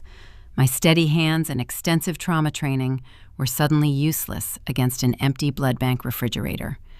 I could not stitch her clotting cascade back together using silk sutures. I could not operate on a depleting vascular system. The sterile environment I mastered to survive my familial exile was failing to provide a scientific solution. I possessed the knowledge to save her, but I lacked the fundamental biological material required to execute the cure. The realization hit me with the force of a physical blow. The ironic cruelty of the universe crystallized in that sterile room. To save the child of the golden boy who destroyed my reputation, we needed a biological miracle. We needed a living, breathing donor standing inside this exact facility who shared that exact, rare genetic blood profile. The medical genius they banished was no longer the primary requirement. The survival of their legacy now depended entirely upon the very biological ties they willfully severed 10 years ago. I handed the phone back to the charge nurse. I needed to walk back out to that public waiting room and look at the genetic pool of the family who erased me. The battle lines were shifting from the courtroom directly to the bloodstream. The heavy doors of the pediatric intensive care unit closed behind me, slicing through the chaotic symphony of medical alarms. I stepped into the quiet corridor, feeling the cold, sterile air against my flushed skin. The frantic race to replace my niece's clotting factors was losing ground. We needed a directed whole blood donation to bypass the empty regional supply banks. We needed a biological miracle. I walked toward the main waiting area, my mind calculating the strict genetic probabilities. The hallway stretched long and shadowed, lit only by the emergency exit signs and the pale glow of the nursing stations. As I rounded the final corner, I saw a familiar figure striding through the main entrance. It was Julian. He wore a damp wool coat over his casual sweater, shaking the autumn rain from his dark hair.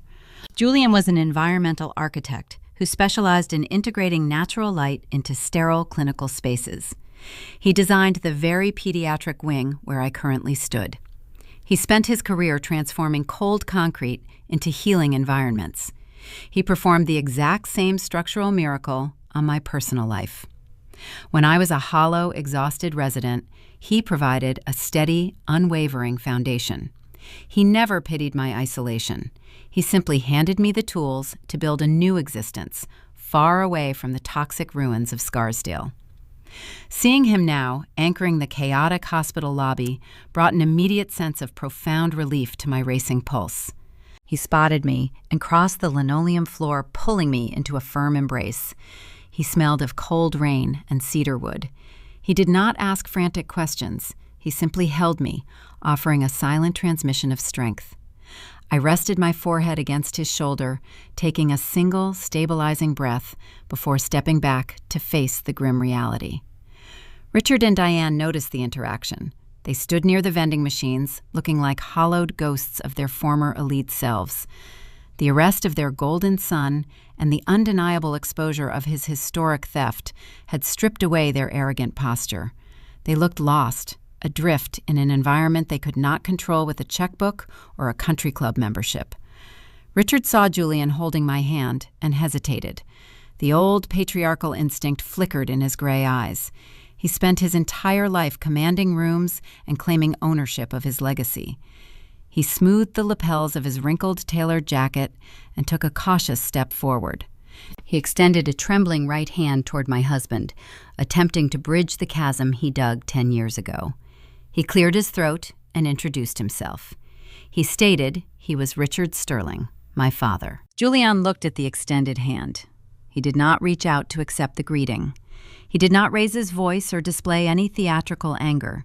He spoke with the calm, measured tone of a man who understands exactly how to dismantle a faulty structure. He looked directly into Richard's eyes and delivered a precise, calculated response.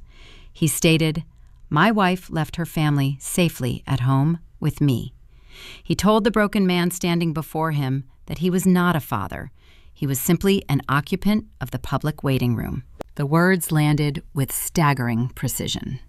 Richard slowly lowered his empty hand. The truth of the statement offered no room for argument or negotiation. Diane turned her face toward the wall, unable to witness the stark, undeniable rejection. Julian established the perimeter I was too busy saving a life to draw myself. He protected our sanctuary.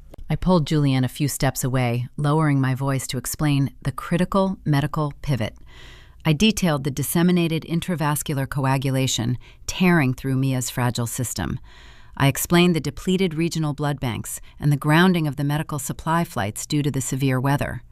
I outlined the rare antibody profile required to prevent a fatal hemolytic reaction.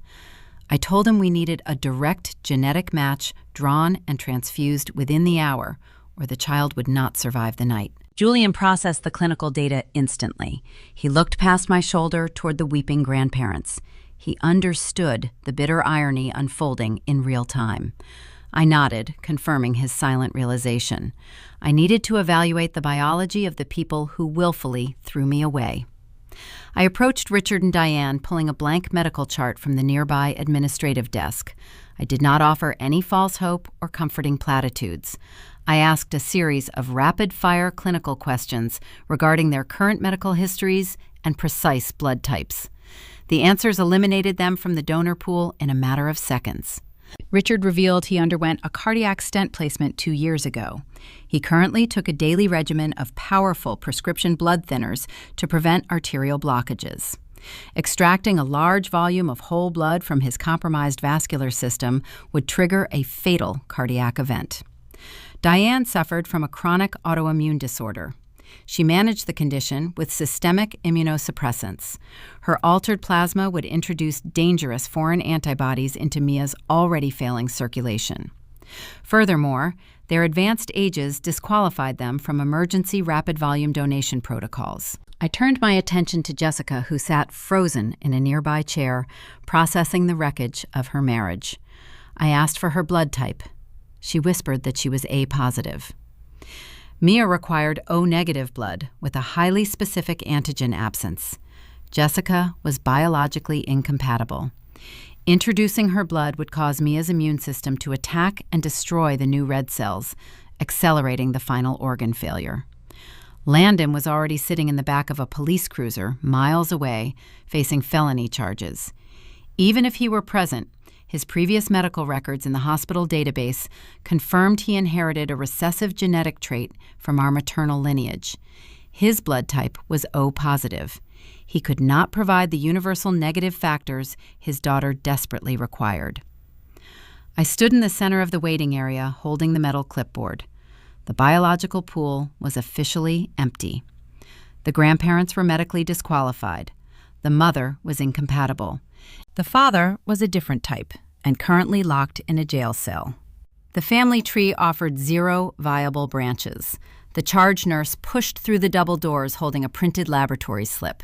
She hurried toward me, handing over the single sheet of paper. It contained the results of my own rapid cross-match panel. During the initial chaotic trauma bay assessment, I ordered the phlebotomist to draw my blood alongside Mia's sample.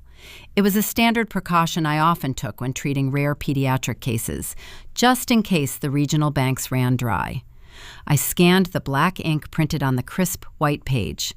The scientific data stared back at me, clear and undeniable. I was O-negative. My serum lacked the dangerous secondary antigens. I was a flawless, universal donor for this specific, complex profile. The ultimate poetic irony settled over the sterile room. 10 years ago, Richard and Diane banished me. They called me a disgrace. They changed the locks and pretended I died to protect their pristine social image. They worshipped a son who stole their wealth and nearly killed his own child to avoid a driving citation. Now their legacy was bleeding out on a hospital bed. The only human being on the planet capable of pumping life back into their fractured dynasty was the daughter they erased. The biological miracle they needed was standing right in front of them, wearing the white coat they never wanted me to earn. I lowered the laboratory report and prepared to deliver the terms of their salvation. I folded the crisp white laboratory slip, holding the paper tight against my metal clipboard. The ambient noise of the public waiting area felt thick and heavy. Outside the large emergency department windows, the autumn storm continued to lash against the reinforced glass. The relentless rain mirrored the chaotic devastation unfolding inside the hospital walls. I walked back toward the center of the room where my estranged parents stood. Julian remained a few steps behind me, a silent, grounding force radiating calm assurance. Richard and Diane were adrift. For their entire adult lives, they navigated the world using wealth and social standing as an impenetrable shield. When a problem arose, Richard threw corporate funds at the issue until it disappeared. When an uncomfortable rumor circulated, Diane hosted a lavish charity gala to redirect the neighborhood gossip. They insulated themselves from consequence. Tonight, that insulation was stripped away. Their golden son was currently sitting in the back of a police cruiser facing felony charges. Their only recognized granddaughter was lying in a critical care bed, bleeding from a microscopic cellular level. I stopped a few feet away from them. I did not soften my posture or attempt to offer an artificial sense of comfort. I needed them to understand the stark, unforgiving reality of the ticking clock. I looked directly into my father's gray eyes. I stripped away the complex medical terminology and delivered the raw truth. I told him Mia was experiencing a systemic clotting failure.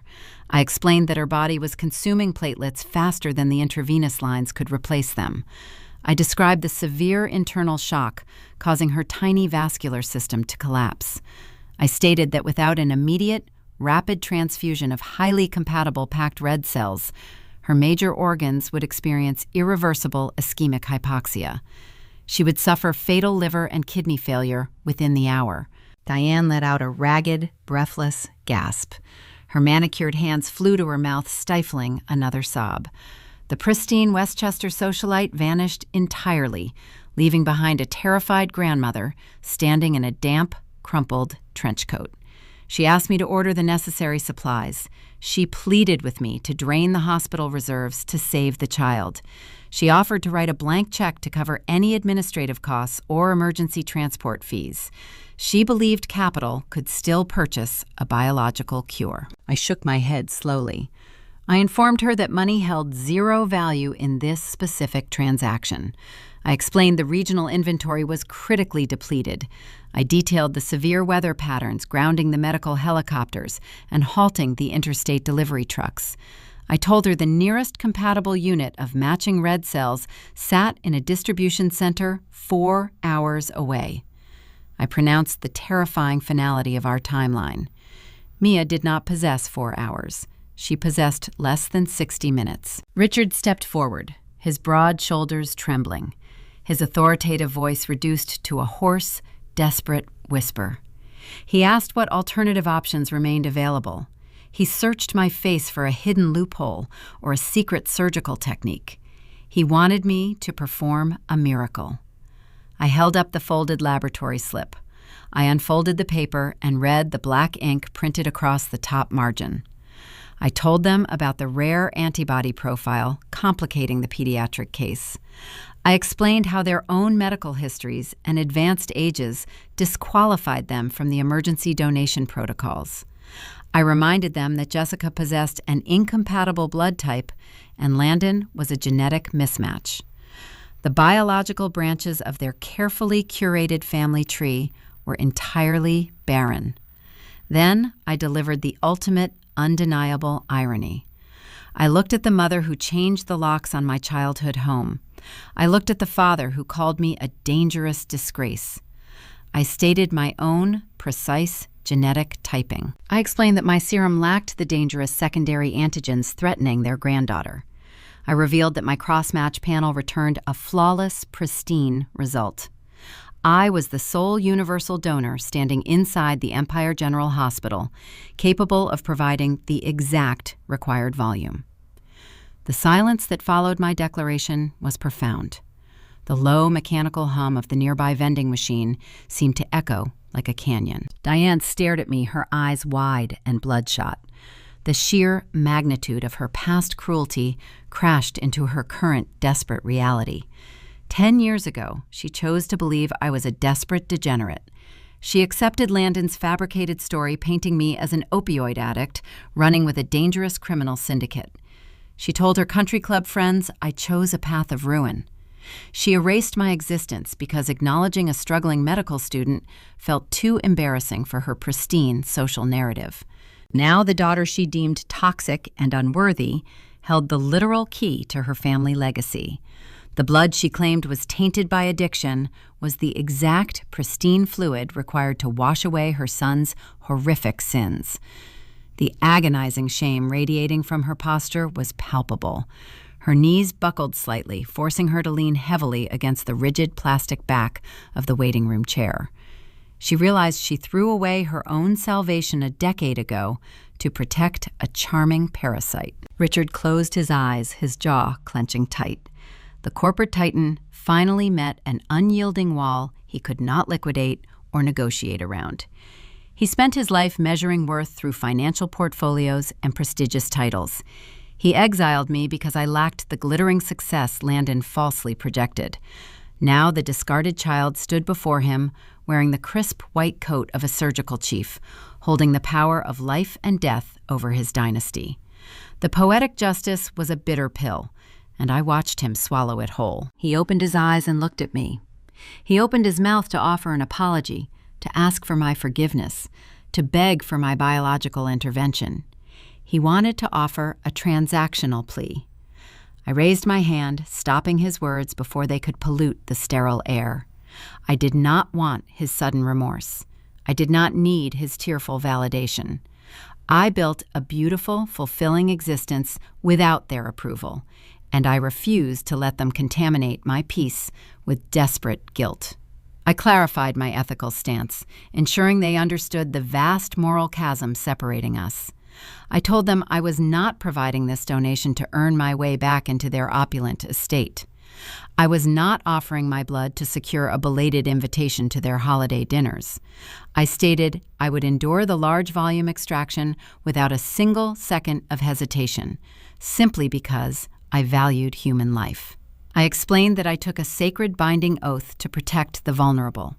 I dedicated my entire existence to saving children torn apart by the reckless actions of irresponsible adults. I told them Landon prioritized his own freedom over his bleeding daughter, but I would never sink to that profound level of cowardice. I was the exact, dedicated physician they claimed I could never become. I possessed the profound integrity their golden child forever lacked. I turned my gaze away from my shattered parents. They were no longer the primary focus of my tactical strategy. They held zero legal authority over the pediatric patient lying in the critical care unit. To secure the long-term safety of my niece, I needed to address the sole remaining guardian. I pivoted toward Jessica. She sat perfectly still, processing the horrific revelation of her husband's criminal deception and the staggering reality of my estranged identity. She held the legal custody, the parental rights, and the ultimate power to dictate Mia's future environment. I knew that pumping my healthy blood into that fragile child would mean nothing if she simply returned to Landon's toxic, manipulative control upon discharge. I refused to save a life only to hand it back to an abuser. Before I allowed the phlebotomy team to insert a thick-gauge needle into my vein, I needed to establish an impenetrable legal perimeter. I walked toward my sister-in-law, preparing to outline the strict, unyielding conditions of my medical salvation. I walked past the molded plastic chairs where my estranged mother and father sat weeping. I did not spare them another glance. They held zero legal authority over the patient fighting for her life in the critical care unit. The true power to shape the future of my niece rested solely in the hands of the trembling woman standing near the corridor wall. I approached Jessica. Her soaked cardigan clung to her shoulders, and her blonde hair remained plastered against her pale cheeks. She looked like a fragile ghost haunting the neon-lit emergency department. I placed a gentle hand on her elbow. I guided her away from the public waiting area and steered her toward a private grief counseling room located down a quiet, adjacent hallway. I needed to isolate her from the toxic gravitational pull of the Sterling family dynamic. Julian followed a few paces behind, acting as a silent sentinel to ensure Richard and Diane did not attempt to interrupt our critical conversation. I opened the heavy wooden door and ushered my sister-in-law inside the small, dimly lit space. The room contained a round mahogany table and several plush chairs designed to offer comfort to distraught relatives. Julian stood guard outside the thick wooden door, ensuring our private negotiation remained undisturbed. His presence acted as an impenetrable barrier against the frantic desperation of my parents. Inside the quiet room, the air felt dense with unspoken history. For a decade, Jessica lived in a sprawling suburban mansion filled with imported furniture and priceless artwork. Yet she lived inside a gilded cage. Landon dictated her wardrobe, her friendships, and her daily routines. He presented her to his wealthy associates as a beautiful, silent ornament. He never viewed her as a true equal partner. When I presented the clinical facts of the vehicular collision, her entire reality shattered. The illusion of a perfect protective husband evaporated, leaving behind a reckless coward. I watched the cognitive transition occur in real time. I saw the exact moment the obedient suburban wife died and the fierce protective mother emerged. Jessica collapsed into the nearest seat, wrapping her arms tight across her chest. She looked up at me with tear-streaked eyes, asking if the medical procedure would truly cure her daughter. She wanted a guarantee that the rapid transfusion would reverse the catastrophic organ failure. I pulled a chair out and sat directly across from her. I maintained steady, unwavering eye contact. I told her the scientific data supported a full physical recovery if we initiated the protocol within the next 20 minutes. I explained my flawless genetic match provided the exact biological key required to halt the systemic clotting disaster. But I also clarified a harsh fundamental truth about holistic healing. I stated that repairing torn blood vessels and replacing depleted plasma meant nothing if the underlying environmental danger remained intact. I told her I spent my entire adult life stitching broken children back together. I witnessed countless pediatric patients return to my trauma bay months later, suffering from fresh injuries because we sent them back into the care of reckless adults. I refused to let my niece become another tragic statistic in a cyclical pattern of domestic negligence. I leaned forward, resting my forearms on the polished mahogany table. I told Jessica I was prepared to lay down on a stretcher and donate the maximum safe volume of my own vital fluids. I promised to utilize my rank as Chief of Surgery to secure the finest postoperative rehabilitative care available in the state of New York. I offered her the full weight of my medical empire. Then I presented the strict, unyielding terms of my salvation. I informed her this biological intervention came with a profound legal requirement. I told her I would not heal her child merely to hand the girl back to a father who prioritized his luxury sports car over her survival. I demanded she sever the cycle of abuse Landon perpetuated. My first condition required her immediate and unwavering cooperation with the local law enforcement investigation. I told her she must walk back out to the waiting room and provide Officer Miller with a detailed, formal statement. She needed to document Landon arriving home intoxicated, taking the imported vehicle, and fabricating the playground accident. She could not hide behind the polished suburban wife persona or attempt to shield him from the felony charges. She had to expose his criminal actions on the official police record. My second demand centered on the permanent custody of my niece. I instructed her to retain a ruthless family law attorney by sunrise. She must file an emergency petition for sole, legal, and physical guardianship of Mia. I told her she could never allow a man facing child endangerment convictions to dictate the upbringing of a vulnerable minor. She needed to strip him of his paternal access and dismantle his remaining authority over their household. My final stipulation addressed the suffocating financial control Richard and Diane routinely wielded. I knew my parents would inevitably attempt to purchase her silence. They would offer her lucrative trust funds and sprawling real estate properties to keep the scandal contained. I demanded she reject their toxic capital. I told her Julian and I would provide whatever temporary resources she required to establish an independent, secure foundation for her and her daughter. She had to cut the financial strings that bound her to the corrupt Sterling legacy. I finished outlining the perimeter of my demands and sat back in my chair. I waited for her response. I expected hesitation. I anticipated the deep-seated fear of a woman conditioned to obey wealth and power. Jessica stared at the surface of the table. Her breathing slowed, shifting from frantic gasps to deep, deliberate inhalations. The terrified spouse faded into the background. The primal protective instinct of a mother watching her offspring fight for breath surged to the forefront of her consciousness. She thought about the dark diagonal bruise marking her daughter's torso. She remembered her husband pacing the triage area, plotting a cowardly escape rather than praying for a medical cure. She lifted her chin and met my gaze. The profound clarity in her eyes mirrored the exact same fierce determination I utilized to survive my own familial exile 10 years ago. She did not shed another tear. She nodded her head with sharp, definitive conviction. She accepted every single condition without a shred of hesitation.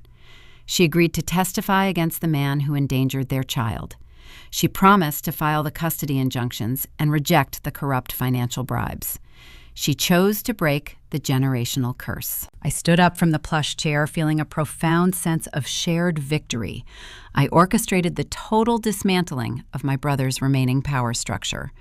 I ensured the innocent pediatric patient would never again face the dark, manipulative whims of the Scarsdale elite. I forged a sudden, unexpected alliance with the woman my family utilized as a silent prop for a decade. We secured the legal and environmental safety of the child. The heavy wooden door to the grief counseling room clicked open. The charge nurse from the intensive care unit stood in the hallway holding a thick, sterile extraction kit. Her face displayed the grim reality of the ticking clock. She informed me the hematology team was prepped and the recipient lines were flushed. The systemic clotting failure inside Mia's fragile body was reaching a critical tipping point. The legal boundaries were firmly established, but the brutal physical toll of the rapid volume blood draw was about to commence. I needed to lay down and surrender a dangerous amount of my own life force, while simultaneously retaining enough cognitive function to direct her ongoing post-operative trauma care. I rolled up the sleeve of my crisp white medical coat, preparing to bleed for the very legacy that once left me to die. I exited the quiet grief counseling room feeling a sudden surge of adrenaline masking my profound physical exhaustion. Jessica followed me, walking with a newfound fierce determination, straight toward Officer Miller to provide her damning official statement. I turned in the opposite direction, heading back down the long corridor toward the pediatric intensive care unit. The sterile environment felt different now. It was no longer just a workplace where I commanded surgical interventions. It was the arena where my biological past and my professional present were violently colliding. The charge nurse guided me into a small, sterile procedure room adjacent to bed 4. The space was bright and clinical, smelling sharply of isopropyl alcohol and fresh linens. A comfortable reclined phlebotomy chair sat in the center of the room. The hematology technician stood nearby, arranging a series of thick-gauge needles and large plastic collection bags on a stainless steel tray. They were preparing to execute an emergency direct whole blood transfusion protocol. Julian stepped into the room, shutting the heavy door behind him. He pulled a rolling stool close to the reclined chair and sat down. He did not offer unnecessary platitudes or attempt to talk me out of the dangerous volume extraction. He simply reached out and took my left hand, holding it firmly in his own warm grip. He provided the exact, quiet strength I required to endure the rapid depletion of my own vital fluids. I stripped off my crisp white coat, tossing it onto a nearby counter. I unbuttoned the top of my dark blue scrubs and rolled up my right sleeve, exposing the pale skin of my inner elbow. I sat back in the chair, extending my arm toward the technician. I took a deep, centering breath, mentally preparing for the sharp initial sting of the large-bore needle piercing my vein. The technician tied a thick rubber tourniquet securely above my bicep. She tapped my skin, bringing a prominent blue vein to the surface. She swabbed the area with a cold alcohol pad and swiftly inserted the needle. A sudden pinch, followed by a dull ache, radiated up my arm. I watched the dark red fluid flow rapidly through the clear plastic tubing, filling the first collection bag, swaying gently on a digital scale below. My blood, the exact substance Richard and Diane deemed tainted by a fabricated addiction 10 years ago, was now the only viable cure for their dying granddaughter. The sheer visual metaphor of the moment was staggering. I was literally bleeding to sustain the legacy of the brother who destroyed my reputation. Through the wide observation window separating the procedure room from the main intensive care corridor, I saw movement. Richard and Diane had managed to bypass the waiting room security desk. They stood in the hallway, pressing their faces against the thick glass partition. They watched me, lying in the chair, my arm tethered to a machine rapidly draining my life force. Their expressions were a complex tapestry of profound shame-crushing guilt and undeniable awe. Diane pressed her trembling hands against the cold glass, her tears leaving smudged tracks on the transparent surface. She was witnessing the ultimate, undeniable proof of her monumental failure as a mother. She spent a decade curating a flawless social image at country club luncheons, pretending I was a degenerate dropout. She bragged about Landon's fictitious real estate triumphs while ignoring the daughter surviving on cafeteria crackers and predatory student loans. Now, the discarded child was saving her dynasty. Richard stared through the window, his broad shoulders slumped in complete defeat. The corporate liquidator who built his entire worldview on aggressive dominance and financial superiority finally understood the hollow nature of his wealth. All his capital, all his tailored suits, and all his prestigious titles were absolutely useless against the microscopic cellular failure tearing through Mia's body. He could not purchase a biological miracle. He could only stand in the hallway and watch the physician he banished provide the cure for free. I did not look away from their gaze. I met their eyes through the thick glass, refusing to offer a single shred of comforting forgiveness. I did not feel a sudden magical wave of familial reconciliation washing over me. I did not experience a cinematic desire to invite them to my next Thanksgiving dinner. Instead, I felt a profound, quiet peace settle deep within my core. I realized I finally broke the toxic generational curse that defined the Sterling family for decades. I did not inherit their superficial vanity or their ruthless self-preservation. I evolved into a woman capable of immense clinical compassion and unyielding ethical boundaries. I was exactly the dedicated surgeon Sylvia Vance trained me to become, and the loving partner Julian deserved. The digital scale chimed sharply, indicating the first collection bag reached maximum capacity. The technician swiftly clamped the tubing, swapping the full unit for a fresh, empty bag. She handed the warm, dark red volume to a waiting critical care nurse who sprinted back into Mia's room to initiate the rapid infusion. The process felt surreal. A piece of my own physical existence was traveling across the sterile ward to combat the deadly disseminated intravascular coagulation destroying my niece. As the second bag began to fill, a wave of dizziness washed over my vision. The rapid extraction of a large volume of whole blood triggered an immediate physiological response. My blood pressure dipped, and a cold sweat broke out across my forehead. Julian noticed the subtle shift in my posture. He squeezed my hand tighter, offering quiet reassurance. The technician adjusted the angle of the chair, elevating my legs to promote blood flow back to my brain. I focused on the steady, rhythmic beep of the vital monitors filtering through the walls. I concentrated on the knowledge that Jessica was currently standing in the triage area, severing Landon's legal control over their child. I found strength in the certainty that Mia would wake up in a safe, protected environment far removed from the manipulative grasp of the Scarsdale elite. The heavy procedure room door clicked open, interrupting the tense silence. Dr. Patel stepped inside, his blue surgical scrubs slightly rumpled from the grueling hours spent battling Mia's failing systems. He looked at me, lying in the reclined chair, the clear tubing taped securely to my arm. The expression on his face was a mixture of clinical urgency and grave concern. The initial transfusion of my blood reached Mia's collapsing vascular system, but the physical trauma of the high-speed collision was triggering a new, unexpected complication. The delicate repair of her ruptured spleen was holding, but a sudden, catastrophic spike in her intracranial pressure was setting off a fresh barrage of terrifying alarms in Bed 4.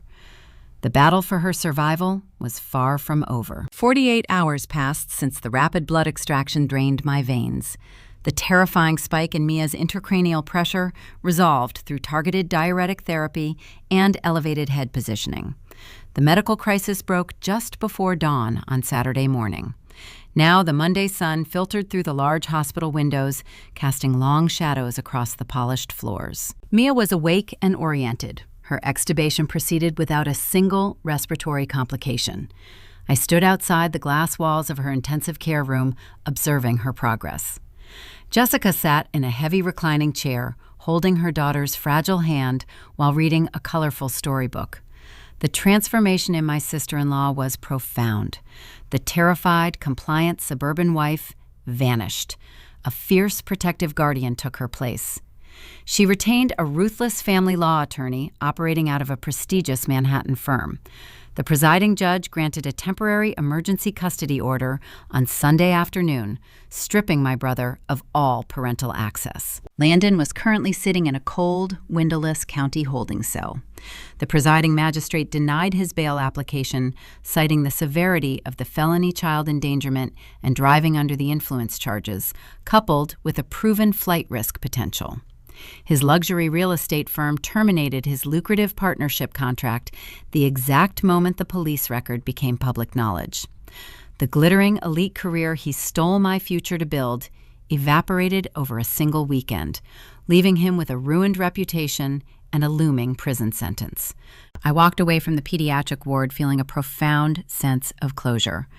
My physical energy was depleted from the large volume donation, but my mind possessed a sharp, pristine clarity. I navigated the busy hospital corridors, heading toward the ground floor cafeteria to purchase a cup of dark coffee.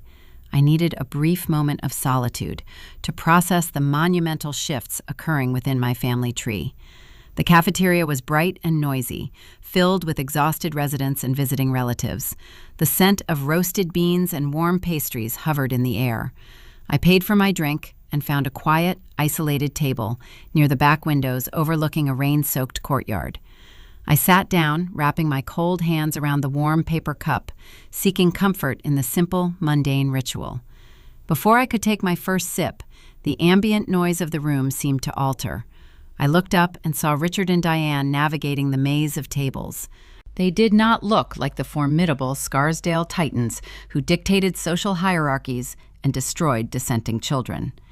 They looked fragile and disoriented.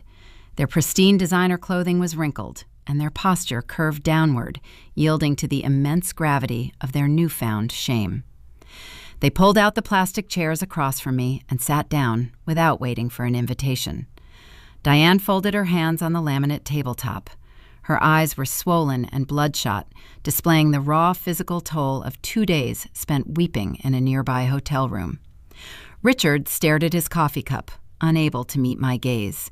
His broad shoulders sloped forward, marking the end of his patriarchal reign. Diane spoke first, her voice trembling and weak.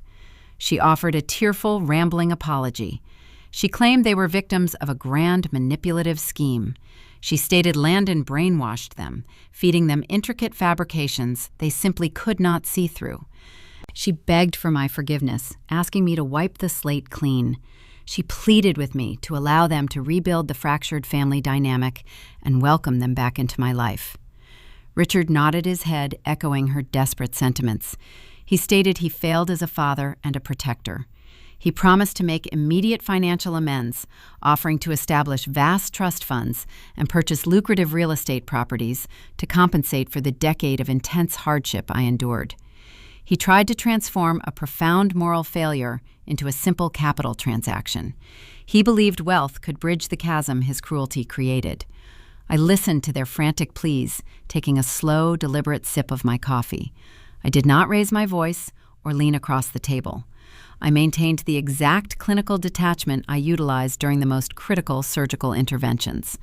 I set the paper cup down and looked directly at the woman who gave birth to me. I told Diane her apology was fundamentally flawed because it relied on an easy excuse rather than genuine accountability. I explained that she was not brainwashed by a mastermind. She was complacent and lazy. I reminded her she possessed the financial resources to hire private investigators to verify my university enrollment. She owned a luxury vehicle capable of driving to my Queens apartment to look me in the eye. She chose not to verify the terrifying claims because confronting her golden son required immense courage she did not possess. I turned my attention to Richard, dismantling his transactional guilt. I stated they chose to believe the forged text messages because it was significantly easier to sacrifice the struggling medical student than to audit the charismatic broker managing their retirement capital. They chose comfort over truth. They sacrificed my youth to protect their own fragile suburban illusion. Diane let out a quiet, agonizing sob, covering her face with her palms. Richard gripped the edges of the table, his knuckles turning white under the harsh fluorescent lights. They waited for the inevitable, explosive anger they believed they deserved. They braced themselves for a loud, public rejection, seeking a punishment to match their crime. I did not give them the satisfaction of a theatrical outburst. I delivered the thematic climax of my 10-year journey with calm, unwavering precision. I told them I forgave them. The words hung in the sterile air, causing Richard to snap his head upward in sheer disbelief. Diane lowered her hands, a flicker of desperate, hopeful light igniting in her tear-stained eyes. They thought forgiveness equated to immediate reconciliation. They believed my pardon meant the iron gates of Scarsdale would swing open once more, allowing them to reclaim their discarded daughter. I extinguished that fragile hope in the very next breath. I clarified the strict parameters of my pardon. I explained that I forgave them strictly for my own internal peace. I refused to carry the heavy, toxic burden of their betrayal for another decade. I pardoned their cruelty to free my own soul from the exhausting shackles of resentment. But I established a permanent, unyielding division between forgiveness and access. I told them sorry is a starting point, not a finish line. An apology does not automatically erase the profound damage inflicted upon a targeted victim. I stated they shattered the foundational trust required to sustain a human relationship, and no amount of sudden regret could glue those specific fragments back together. I looked at my parents, watching the horrific realization of their permanent exile settle deep into their features. I told them, boundaries are not walls built from anger. They are doors I get to control. I explained that I was permanently locking the door to my life. I would not attend their lavish holiday dinners. I would not answer their desperate phone calls. I would not allow them to contaminate the peaceful sanctuary Julian and I built together. I stood up from the plastic chair, picking up my coffee cup. I looked down at the two broken figures sitting in the cafeteria. They sacrificed everything to protect a lie, and now they were left with nothing but the devastating, undeniable truth. I turned my back and walked away, leaving them alone with their unshakable regret. The emotional reckoning was finalized, but the Scarsdale elite rarely accept defeat without attempting one final, frantic maneuver. They spent their entire lives purchasing absolution when moral currency failed. As I walked back to my corner office, feeling the profound weight of the past decade lift from my shoulders, I did not know their final attempt to breach my perimeter was already in motion. The battle for my psychological peace concluded today, but a new, quiet challenge awaited me 6 months in the future. 6 months passed since the autumn storm washed away the final remnants of my biological family. Spring arrived in New York, bringing a crisp, vibrant energy to the city streets and a profound, quiet peace to my internal world. The dark, agonizing chapters of my past were officially closed, replaced by a bright, flourishing present. Sunday afternoon sunlight poured through the tall windows of our Brooklyn home. Julian designed the open living space to maximize natural illumination, creating a warm, inviting sanctuary. Mia sat at the kitchen island, swinging her legs while sketching a colorful picture on a drawing pad. The dark, diagonal bruising that once marked her fragile torso was long gone. Her physical recovery was flawless, but her emotional healing was the true triumph. She laughed brightly at a joke Julian made while he chopped fresh vegetables for dinner. Jessica stood near the stove, stirring a simmering pot of culinary sauce. The anxious, trembling woman from the hospital waiting room no longer existed. She finalized her divorce proceedings 3 months ago, securing sole, legal, and physical custody of her daughter. She sold the sprawling suburban mansion she once shared with my brother and purchased a cozy, secure townhouse just a few neighborhoods away from us. We forged a new chosen family built on mutual respect and fierce protection rather than forced obligation and toxic secrets. Landon resided in a starkly different environment. He occupied an 8 by 10-foot concrete cell in a state penitentiary located several hours upstate. The criminal justice system showed zero leniency toward a man who drove intoxicated, crashed a luxury vehicle, and attempted to cover up the severe injuries inflicted upon his own child. The presiding judge handed down a harsh, multi-year prison sentence. The bespoke Italian suits were replaced by a standard-issue uniform. The expensive bourbon was traded for scheduled cafeteria meals. The charismatic broker who spent his entire life manipulating the truth finally met a reality he could not charm his way out of. Monday morning marked the official culmination of my relentless professional journey. I stood in the grand auditorium of Empire General Hospital wearing a tailored navy suit beneath my crisp white medical coat. Hundreds of colleagues, nurses, and hospital administrators filled the rows of plush velvet seats. Dr. Sylvia Vance stood at the wooden podium, delivering a glowing introductory speech. She chronicled my grueling ascent from an exhausted medical student to a pioneering trauma surgeon. She praised my clinical innovations and my unwavering dedication to pediatric survival. The hospital board of directors unanimously voted to promote me. I was no longer just the chief of pediatric trauma.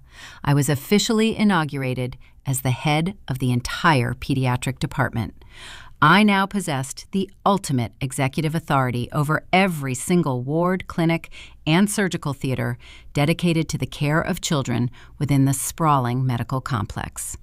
The audience erupted into a standing ovation as Sylvia handed me the polished brass plaque bearing my new prestigious title. I looked out at the sea of clapping professionals, feeling a deep, profound sense of earned victory. I built an empire with my own 2 hands. Following the lengthy reception, I navigated the busy corridors toward my newly assigned executive suite. The spacious corner office featured panoramic views of the city skyline and elegant mahogany furniture. I closed the heavy oak door behind me, savoring the quiet solitude. I walked toward my expansive desk, ready to review the afternoon surgical schedule. A thick, premium envelope rested dead center on the pristine leather desk pad. The stationery was unmistakable. The heavy cream-colored paper bore an embossed gold return address, the Scarsdale Estate. Richard and Diane managed to bypass the hospital mail sorting facility, utilizing a private courier service to deliver the package directly to my inner sanctum. For 6 months, I enforced a strict, total blackout. I blocked their phone numbers, filtered their electronic mail, and instructed hospital security to deny them entry to the premises. They spent half a year trapped in the silent void they originally created for me. I picked up the envelope, noting its significant weight. I did not feel a sudden spike in my heart rate. I did not experience a familiar wave of ancient anxiety. I simply felt a cold, clinical curiosity. I slid my silver letter opener under the glued flap, slicing the thick paper open. 2 items slipped out onto the desktop. The first was a handwritten letter penned in my mother's intricate cursive script. The second was a certified bank document. I unfolded the letter and scanned the desperate paragraphs. Diane wrote about the suffocating emptiness of their sprawling mansion. She described the profound social isolation they now endured. The wealthy elite of Westchester County quickly ostracized them once the scandalous details of Landon's felony conviction hit the local newspapers. Their prestigious country club friends stopped returning their calls, avoiding the toxic taint of the Sterling name. Richard stepped down from his corporate board, facing intense pressure from shareholders who questioned his judgment. They were living as wealthy ghosts, haunting a silent, empty house. The final paragraph contained their ultimate, desperate plea. Diane begged me to accept the enclosed financial offering as a tangible token of their profound remorse. She stated they liquidated a significant portion of their remaining investment portfolio to establish an irrevocable trust fund in my name. They believed this staggering capital transfer would prove the validity of their apology. They still operated under the pathetic delusion that moral absolution carried a specific monetary price tag. I picked up the certified bank document. It was a cashier's check made out directly to Dr. Jennifer Sterling. The printed numerical value was staggering: $2 million. 10 years ago, a tiny fraction of that amount would have saved me from enduring predatory loans and freezing nights sleeping in my rusted sedan. $400 would have purchased the pharmacology textbook I desperately needed. They withheld their pennies to watch me suffer, and now they were throwing millions to alleviate their own unbearable guilt. They wanted to buy their way through the door I permanently locked. I stared at the pristine check. I did not shed a single tear. I did not rip the heavy paper into shredded confetti. I did not succumb to a theatrical display of righteous anger. Destroying the funds would merely provide a fleeting emotional release. I possessed a far more devastating and productive strategy. I reached for the expensive fountain pen resting in my desk organizer. I uncapped the writing instrument and flipped the $2 million check over to the endorsement line. I signed my formal legal name with smooth, precise strokes. Below my signature, I wrote a single, binding directive designating the exact recipient of the endorsed funds. Pay to the order of the Empire General Foster Youth Medical Fund. I established that specific charitable foundation during my tenure as trauma chief. The program provided comprehensive surgical care, extensive rehabilitation services, and vital mental health support for vulnerable children navigating the foster care system. The fund aided the exact demographic of discarded, overlooked youth my parents routinely ignored. I took the endorsed check and walked over to the hospital scanning machine. I created a high-resolution digital copy of both the front and the back of the document. I printed the scanned image, ensuring my signature and the charitable routing directive were clearly legible. I wanted Richard and Diane to possess the undeniable physical proof of my action. I took a standard, unadorned hospital envelope from my supply drawer. I did not write a companion letter. I did not offer an explanation or a triumphant closing statement. My silence was the most lethal weapon in my arsenal. I folded the printed copy of the donated check and slid it inside the cheap, thin envelope. I wrote the Scarsdale return address on the front and applied a standard postage stamp. I transformed their desperate, toxic bribe into a mechanism for profound pediatric healing. I utilized their hoarded wealth to save the very children they would never deem worthy of their country club charity events. I stripped their money of its manipulative power, forcing their capital to serve my ethical agenda. Sending the receipt back to their empty mansion delivered a final, undisputed message. Their currency held zero value in my world, and their daughter could not be bought. The heavy oak door of my office clicked open. Julian stepped into the sunlit room. He wore a soft gray sweater, smiling as he crossed the plush carpet. He did not come alone. Cradled securely against his chest, wrapped in a warm knitted blanket, was our newborn son. We kept the pregnancy a closely guarded secret during the chaotic medical crisis 6 months ago, protecting our growing joy from the dark, gravitational pull of the Sterling family wreckage. Our son arrived just 3 weeks prior, healthy, bright, and surrounded by unconditional love. Julian walked around the desk and stood beside me. He looked at the sealed envelope sitting near the outgoing mail tray. He read the Scarsdale address and then looked down at the original endorsed check waiting to be hand-delivered to the hospital philanthropic director. A slow, knowing smile spread across his face. He understood the profound architectural brilliance of the maneuver. I took the rotten foundation of my past and used it to build a secure shelter for strangers. I leaned against my husband, resting my head against his shoulder. I looked down at the sleeping infant nestled in his arms. Our son would never know the cold, conditional love of the Scarsdale estate. He would never be measured by a financial portfolio or forced to compete for basic affection. He belonged to a lineage defined by fierce protection, unwavering integrity, and genuine warmth. I reached out and gently stroked the soft, dark hair on my baby's head. The ghosts of my past were permanently exorcised. The golden child was locked away. The arrogant parents were trapped in a prison of their own making.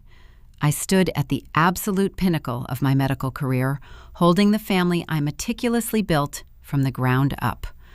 The cycle of cruelty was definitively, permanently broken. I looked out the expansive corner window at the bright, endless New York skyline, and for the first time in my entire life, I felt nothing but perfect, unshakable peace. The profound journey we just witnessed reveals a fundamental and often painful truth about human relationships. Biological ties do not automatically entitle anyone to your perpetual suffering, and blood alone does not obligate you to endure a lifetime of toxic manipulation. For so many individuals trapped in the suffocating grip of a dysfunctional family dynamic, society often dictates that we must forgive and forget, pushing the false narrative that family must remain united, regardless of the emotional cost. However, the ultimate lesson embedded within this narrative is that true strength lies in the courage to walk away from the people who demand you diminish your own light to protect their comfortable, curated illusions.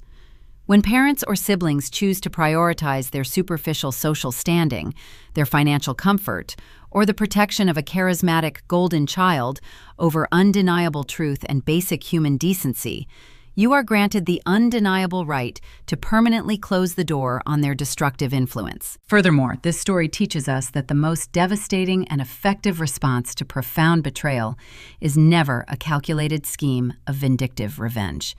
Instead, the ultimate victory is found in the relentless pursuit of your own purpose. By channeling the agonizing pain of rejection into a relentless drive for personal and professional excellence, you can build an unshakable empire from the scattered ashes of your past. True power is realized when you reach a point where the opinions, the approval, and even the desperate, belated apologies of your abusers no longer hold any psychological weight. You do not need to prove your worth to the people who were committed to misunderstanding you. You only need to prove your resilience to yourself. We also learn a vital distinction regarding the nature of forgiveness and the establishment of healthy emotional perimeters. Forgiving someone who profoundly wronged you is a deeply personal, internal process designed to release the suffocating poison of resentment from your own soul. It is a necessary step to achieve pristine psychological peace, but it simply does not equate to reconciliation.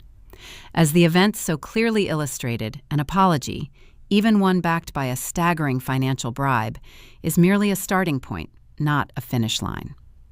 Wealth and capital cannot purchase moral absolution, and no amount of sudden, guilt-ridden generosity can buy back a seat at the table of a life you built entirely without their support. Boundaries are not hostile walls constructed from lingering anger. They are protective doors that you, and only you, possess the sole authority to open or permanently lock. Ultimately, the most beautiful takeaway is the empowering realization that you possess the autonomous power to break deeply ingrained generational curses. You do not have to inherit the superficial vanity, the emotional cruelty, or the transactional love that defined your ancestors. You can choose to forge a new chosen family built on a bedrock of fierce protection, mutual respect, and unwavering ethical integrity, ensuring that the next generation thrives in an environment of genuine warmth rather than cold manipulation. The legacy you leave behind is not determined by the people who discarded you, but by the safe sanctuary you meticulously construct for the people who truly matter. If this powerful lesson regarding boundaries, healing, and breaking the cycle of toxic family dynamics resonated with your own personal journey, please take a moment to join our growing community. Subscribe to Sophia Told Stories for more compelling narratives that explore the deep, complex triumphs of the human spirit. Drop a comment below sharing your own experiences with setting difficult boundaries, and let us know what part of this journey inspired you the most. Remember to hit the notification bell so you never miss an upload from Sophia Told Stories, where we believe that your worth is never defined by the people who walked away, but by the incredible strength you found when you learned to stand on your own.